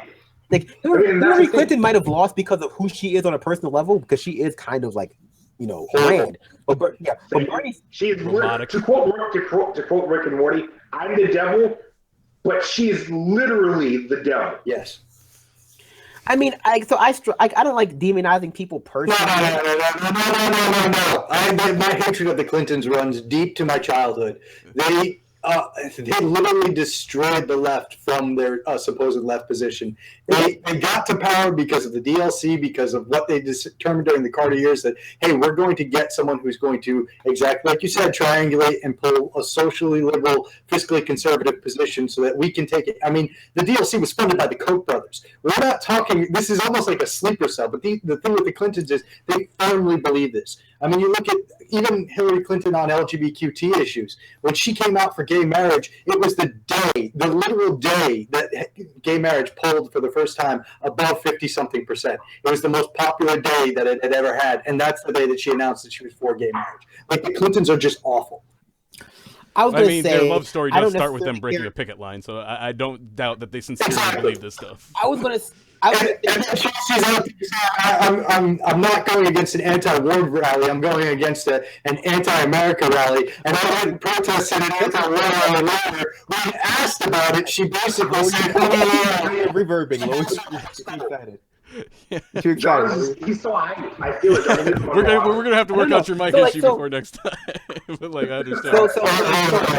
So here's the thing, right? So I can admit that the Clintons on a personal level, especially and I hate to say it because it really is Chelsea and Hillary, because Bill has charisma. He may be a sexual predator, but he has charisma. I'll give him that. It's why I hate him. Here's the thing, Brandon, to that charisma thing. Like the most affection I've ever had for Hillary Clinton was during that 11-hour Benghazi testimony when she was a hard ass. Like, that wasn't charisma. If she had ran that campaign as that hard ass, I might have considered voting for her, just saying, well, you know what? She truly believes these horrible policies, but you know what? She's a hard ass. No, I'm saying I might have considered it. I did not say that I would do it. I just said I might have considered it. No, I couldn't even go that far because I still that never hard be ass super predator. I will never But that get hard over ass position, Brandon does it, but hard ass persona just it harkens me back to welfare reform and mandatory minimums and ramping up the drug war and coming from a city that's poverty that was in the early 90s when they were in the White House. My city of Tacoma was described as war-torn and looking like somewhere out of Eastern Europe, excuse me. Western Europe was shit at the time too, but then people were like, yeah, no, like, they're like, it's terrible. It looks like a bombed out hollow shell of a city. And that's the reality of the Clinton years. Like, I remember people going to jail for possession of weed and just being locked up for years. I mean, there were people that did more time for weed than people who did for murder. Yeah. Like, I have to bring up a quick little factoid on that. Did you guys know that North Korea has less oppressive pot policies than we do? Like, you can freely smoke weed in North Korea, and it's less oppressive there. But also, here's another point: that we spend more on our war on drugs than they do on their entire military budget. Yep. So before we bomb North Korea, I just want everybody to just let that crunch around in your skull for a little bit. And still, it's universal health care and free K through professional graduate school. So here was, despite the Democratic People's Republic of Korea, I don't like. So this will be our last topic for tonight because we've been going on for a while now. So I was going to say, from a political standpoint, I don't care if I like you as a person if you are going to get what I want done. Like, right? So if Hillary Clinton had the exact same personality, but was out there espousing like, hey, I'm going to get universal basic income. We're going to have, free college tuition. We're going to have, a $25 minimum wage in some places and a $15 limit. It's going to keep up with surplus of labor. It's going to keep up with labor and it's going to keep up with inflation. It's going to do all that stuff. I'm sorry, keep up with it's going to keep up productivity, and not only is it's not going to happen in 2024 because a lot of what gets lost in these conversations about the minimum wage raising a lot of times is like these slow increases. Sometimes they need to happen faster. Yes. It's like raising the minimum wage from $10 to $15 over the course of 8 years is simply not fast enough for most people, and a lot of people are going to die in that time. And also, the economy can handle a faster raise in the minimum wage. It absolutely can.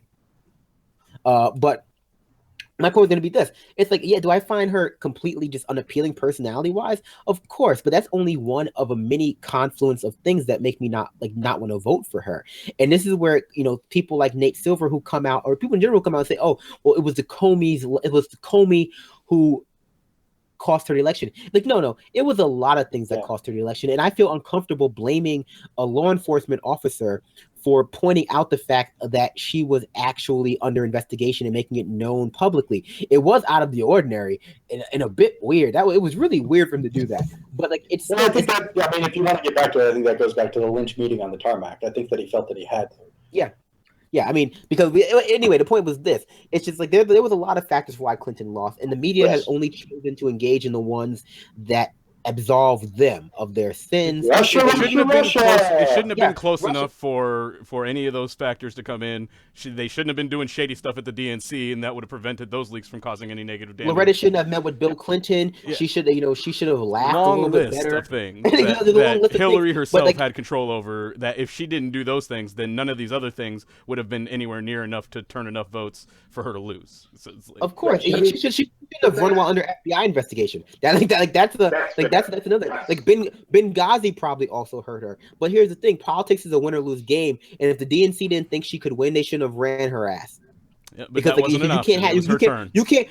can't treat politics like a team sport only when it benefits you, and then you want to cry foul when you lose. But that goes back to the Democratic Party as the producers. I mean, they're making money. They made money all through the Obama years, even though they were losing seats left and right. Their model right now is that we make money. our donors and the people who can fund the most are the ones that we run, and the money concern is our primary target that we're trying to hit, and therefore it doesn't matter if we win or lose as long as we're making money. Well, let me say this. And right? if you So want to look Democratic into Party, like why they attacked Bernie for the supporting that person, I bet you if you look at where the money went in that local race, to which consultants and to which things like that, I bet you look at the Ossoff race, I bet you a lot of the Democratic people that have normally gotten paid are getting paid. And I bet you if you look at that mayoral race, he was using small-time local people who aren't part of that Democratic establishment and aren't part of the profiteering machine that profits off of elections. I want you guys, folks at home, I want you to do me a favor. I want y'all to see if you can find out how much the people in your state party make.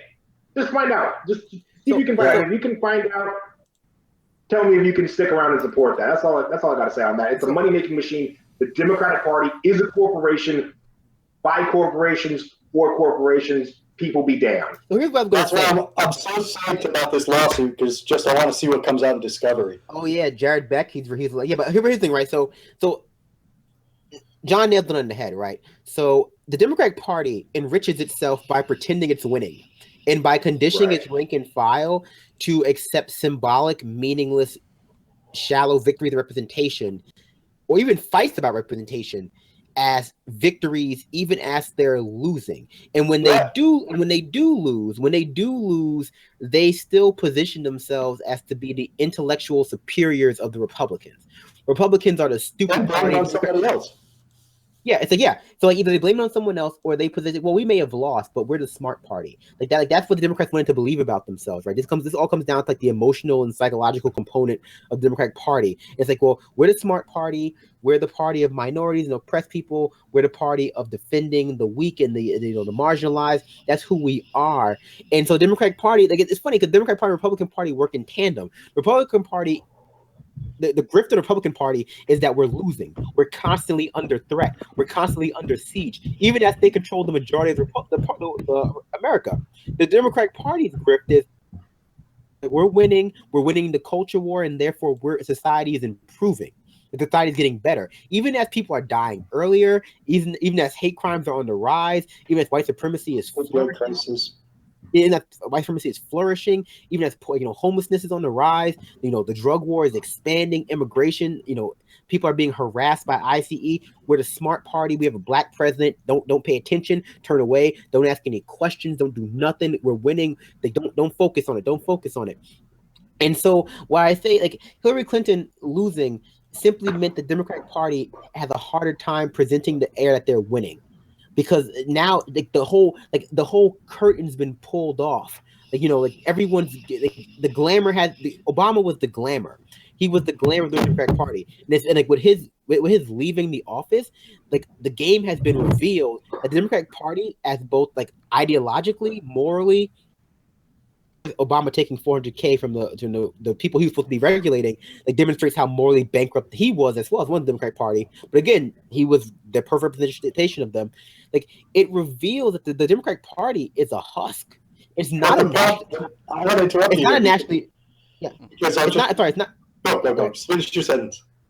No, it's not a nationally viable party, and they've admitted that. They said, we can win coastal cities, we can win white suburbs, we got nothing. We can win all black districts, we got nothing else. So they position well, hey, we can't win these red districts. Here's the thing.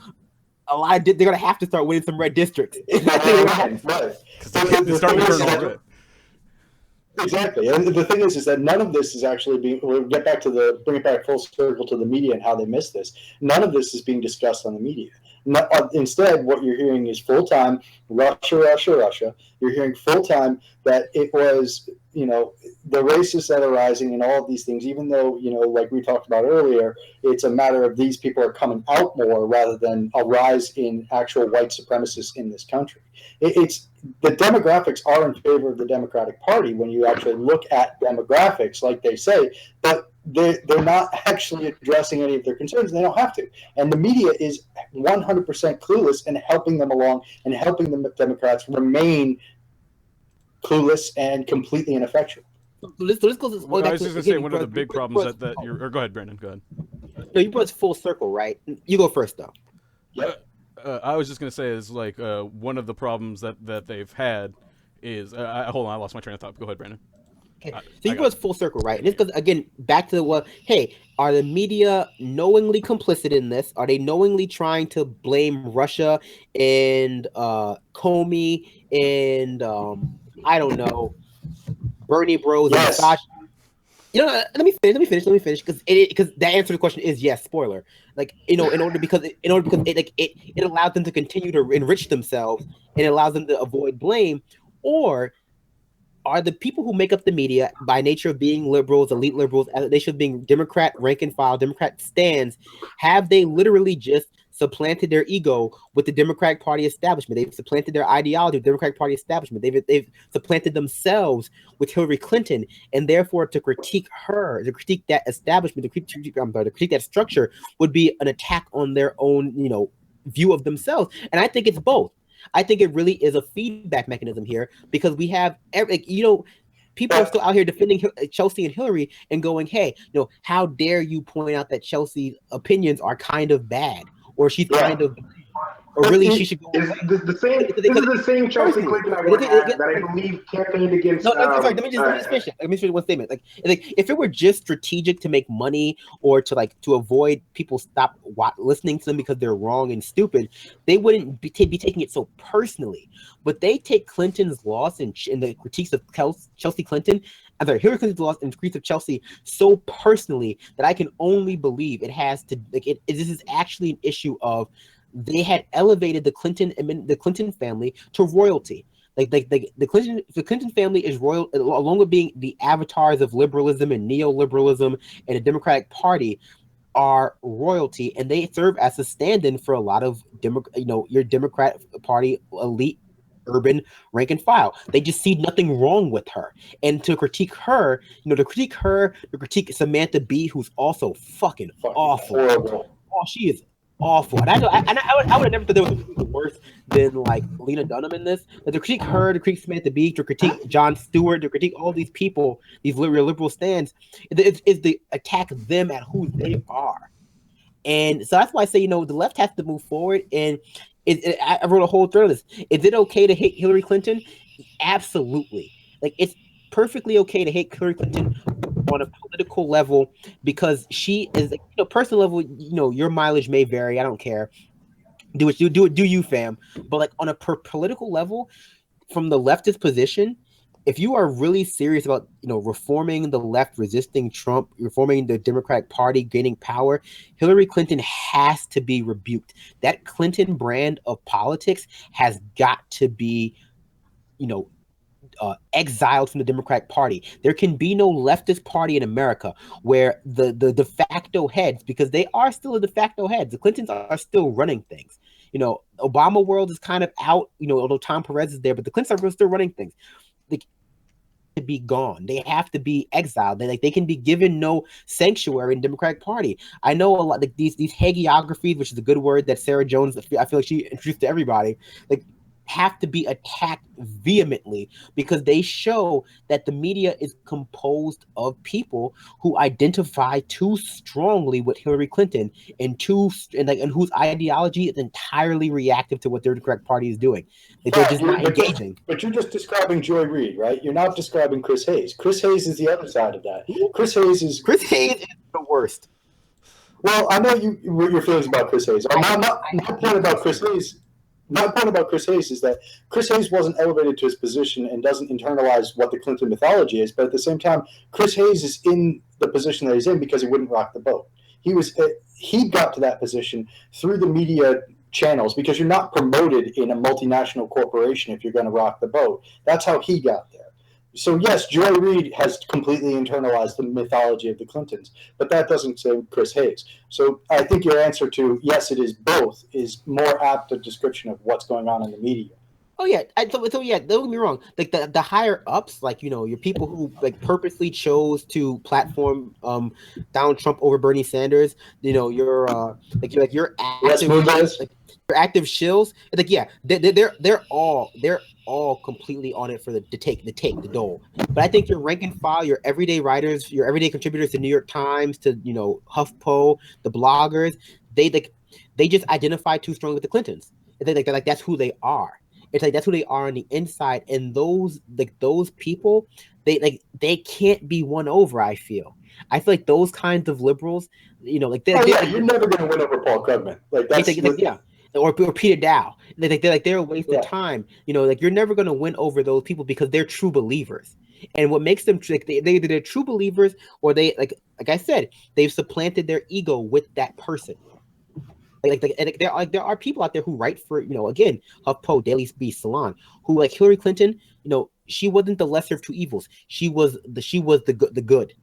Right. Not because they were trying to engage with cognitive dissonance, but because for their sphere of their little horizontal ascriptive life, lifestyle, she was the pinnacle of that. She was everything they wanted to be. Like people like her, Lena Dunham, that's just who they want to be. And so those people, it's like those elites, they cannot. I kind of give up on those people. It's because because that's who they are.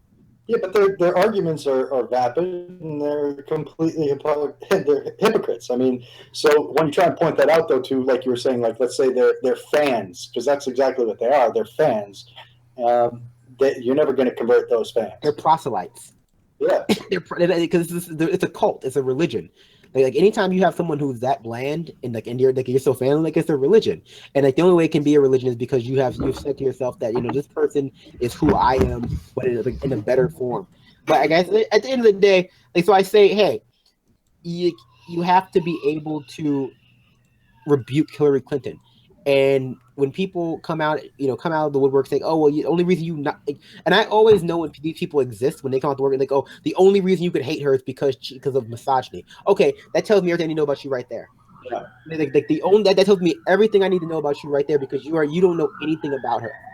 Right, and like Adair was saying about the Clintons in the '90s and like trying to say like, oh, you can't blame Hillary for Bill's policies and Bill's positions and Bill's platforms. It's like, yeah, you can. They sold themselves as a package deal, and she was out there pushing and standing for a lot of these policies that turned out to be horrible for all swaths of people. And I just John mentioned if you can't address it. John, you mentioned earlier about the DNC lawsuit, and as we're over 2 hours now, so for anybody that's stuck with us this long or is just now tuning in, I did want to mention about the DNC lawsuits that they're going to have transcripts coming out on Friday, so you can follow Jared Beck, and there's another Twitter account specifically dedicated towards finding out more information about that. But I just wanted to quickly mention that part of what was said during that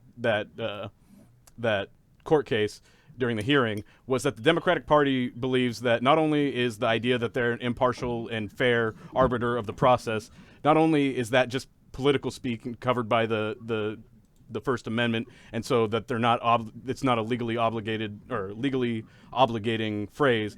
They also say that being impartial and fair-handed it can't be a legally descriptive phrase, and so that's one of the ways that they're arguing to dismiss the case is saying that, well, when you say impartial and fair-handed, nobody really knows what that means. And Jared makes a good point. And this is the interview from the Real Progressives. He makes a great point. It's like that's the federal judge's job is to make impartial and fair-handed decisions based on the law. And so the idea that because it's in the charter that is somehow covered as political speech is just absurd. So watch the Real Progressive interview and stay in tune with that if you guys want to know more. But mainstream media has totally abandoned it. And whether it turns out whether they win the case or not, I don't want to get anybody's hopes up. But the defenses that the Democratic Party is making plays bare what they think. Well, the DNC, this actually fits in really well with the whole media, the Democratic Party, and everything that we're talking about. And it's like the difference between perception of what they are versus reality, and how a lot of people felt they were impartial. I'm sorry, Derek. Did you want to say something? Go ahead. You're muted. Okay, no. So like the difference between no, he wouldn't say anything though. Okay, sorry. The difference. Like what people perceive the Democratic Party to be, people perceive the media to be, people perceive Democrats to be, versus what the actual reality is. And the Democratic National Committee, the workings of the media, mainstream media, the corporate media, the old new media, it's like under the heavy scrutiny they're receiving now, it's like people are coming to terms with the fact that they do not represent, the media doesn't represent the rest of the country. The media is out of touch. The Democratic Party is out of touch. They're an incestuous a group of people who are only concerned about money. And John made a good point. Like they talk about no purity test, but the first question they'll ask you if you want to run for a seat for Democratic Party is like, how much money can you raise? It's like that's their purity test. That's how they establish viability of a candidate. And that's why it really doesn't make any sense to them that Bernie won. It's like that's why people like Bernie and Thompson don't fit into the calculations of the Democratic Party, because they're looking at like, well, they won't take corporate money. It's like then they're not viable. It's just like so it becomes very easy to say, okay, they just want to enrich themselves, but also they're true believers. Like, Nancy Pelosi is a true believer in neoliberalism. We're capitalists. That's just who we are. It's like that's an ideologue. It's like, that is a fundamentalist. And she and Dianne Feinstein have both come out pretty much against single payer. Yeah, Debbie Wasserman Schultz did as well. She's still not in favor of single payer healthcare. Yeah. I was just going to say quickly that the in the case they mentioned the lawyer arguing for the Democratic Party basically made the argument that if they decided who won the Democratic primary in a smoke-filled room behind closed doors, that was totally legal, whether regardless of what they say. So. In most cases, I know lawyers would be more on point with this, but people make a lot of arguments in the court of law that may make them look bad or may reflect poorly on them, but because it's not criminal or illegal, they still feel comfortable making the argument. The Democratic Party is in a unique situation where there's ramifications for the legal arguments they make. So when they make an argument saying legally we can make a decision in a smoke-filled dark room, that has a political ramification in that. That's what we think you guys would do anyway, and now you're telling us that you would fight a case on legal grounds saying that you have the legal right to. So why should we believe the idea that this primary is anything more than a parade to get support for whichever candidate you've chosen, rather than us actually picking? Not to put a fine point on it, but one of the things I really hope Jared Beck is doing is bring up the point that not only is the Democratic Party, running primaries under the assumption that they're neutral, but they're running them with public funds. Yeah. So they're defrauding the government if they're taking that stand. But that's the point. Yeah. Mm-hmm. Yeah. I was going to jump onto that point, the idea that people, when they think about the Democratic Party, they don't realize that they're basically a business. Mm-hmm. It's like they're not a part of the government. Right, but they do run elections with public funds. Yeah, I'm saying. They definitely use public funds. What I'm saying is like people think of the Democratic Party and they think, oh, well, obviously this is like a public institution. It's like it's not. Yeah. It's not. Like they're not required to do. Really, they obviously have been. They're required to do some things, but like they're not a public institution the same way the post office is. It's like they are essentially a business, and they're allowed to do certain things as businesses do. But we should probably end it around there. We've been going for a while. I mean, it was fun, obviously. So we hell yeah. I had a blast. Yeah, I do gotta run myself as well. But it was down there on the bottom. Just wanted to mention the Patreon. We got a Patreon going now. And I just wanted to mention that I think, personally, that considering how much we got going in there compared to some of the other progressive outlets, we are overperforming how much we're getting paid for. So I think we have a lot of room to be able to get more money. And so, I know a lot of us have been not just doing this for free, but out of the expense of our own pocket and opportunity costs and all those things. So greatly appreciate what money has already flowed in there. It's been amazing. I know we got some money from friends in the Progressive Army as well. So thanks to all the people that are contributing there. And I have to go. So that'll be my last little piece. So. I just want to say, one of the reasons why I'm available to do this is because 2 weeks ago I lost my job, and I want to say Progressive Army, Benjamin Dixon, and you guys have all been really supportive now with putting me out there, which I didn't want to do beforehand because of my job. So now that I'm free to do it, I appreciate you guys giving me a platform to speak and letting me be a part of the conversation and the discourse. So thank you, guys. We appreciate having you. We just appreciate you coming on. I'm sorry, I'm incredibly exhausted. Thanks, folks, for watching. Sorry I didn't partake in the last little bit. It has been a very long day. 9 a.m. classes, all that other fun stuff. But thank you again for watching. Please check out our Patreon link if it makes you laugh. And we've got a $1 donation level. Hey, make sure a college student doesn't starve, and Brandon won't spend all your money on drugs. I'll try. He said he'll try. Spend all your money. But yeah, if you like the show, feel free to support us. Obviously, we're not going to be monetized for a variety of reasons. You can also check out the podcast version of the song. And whatever. I'm tired. This one I'm tired. It's been like 2.5 hours. I didn't mean to go this long, but we kind of were on a roll. Wow, that's great. No, he's reading. There's the text Patreon message. for this panel. I think it's at the bottom of the screen. It's Expand the you know, Discourse at Patreon.com. go to the bottom of the screen, or you can go to my Twitter and check it out. Thank you. You would have wanted And, to do that. for all of you who are already patrons, thank you. We're gonna, it's gonna be a bit of a transitional period, but I promise I'll get you anything that I promised to get you, and with relative speed. We got you. Thank you. Relative speed. Have a good night. Thank you all. And have a great night. And good luck. Good night.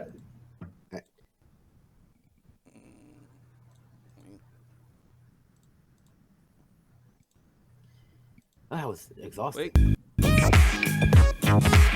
Trying to talk over you is The exhausting. Benjamin Dixon Show is Yeah, only I should- possible you with should warn you. listeners.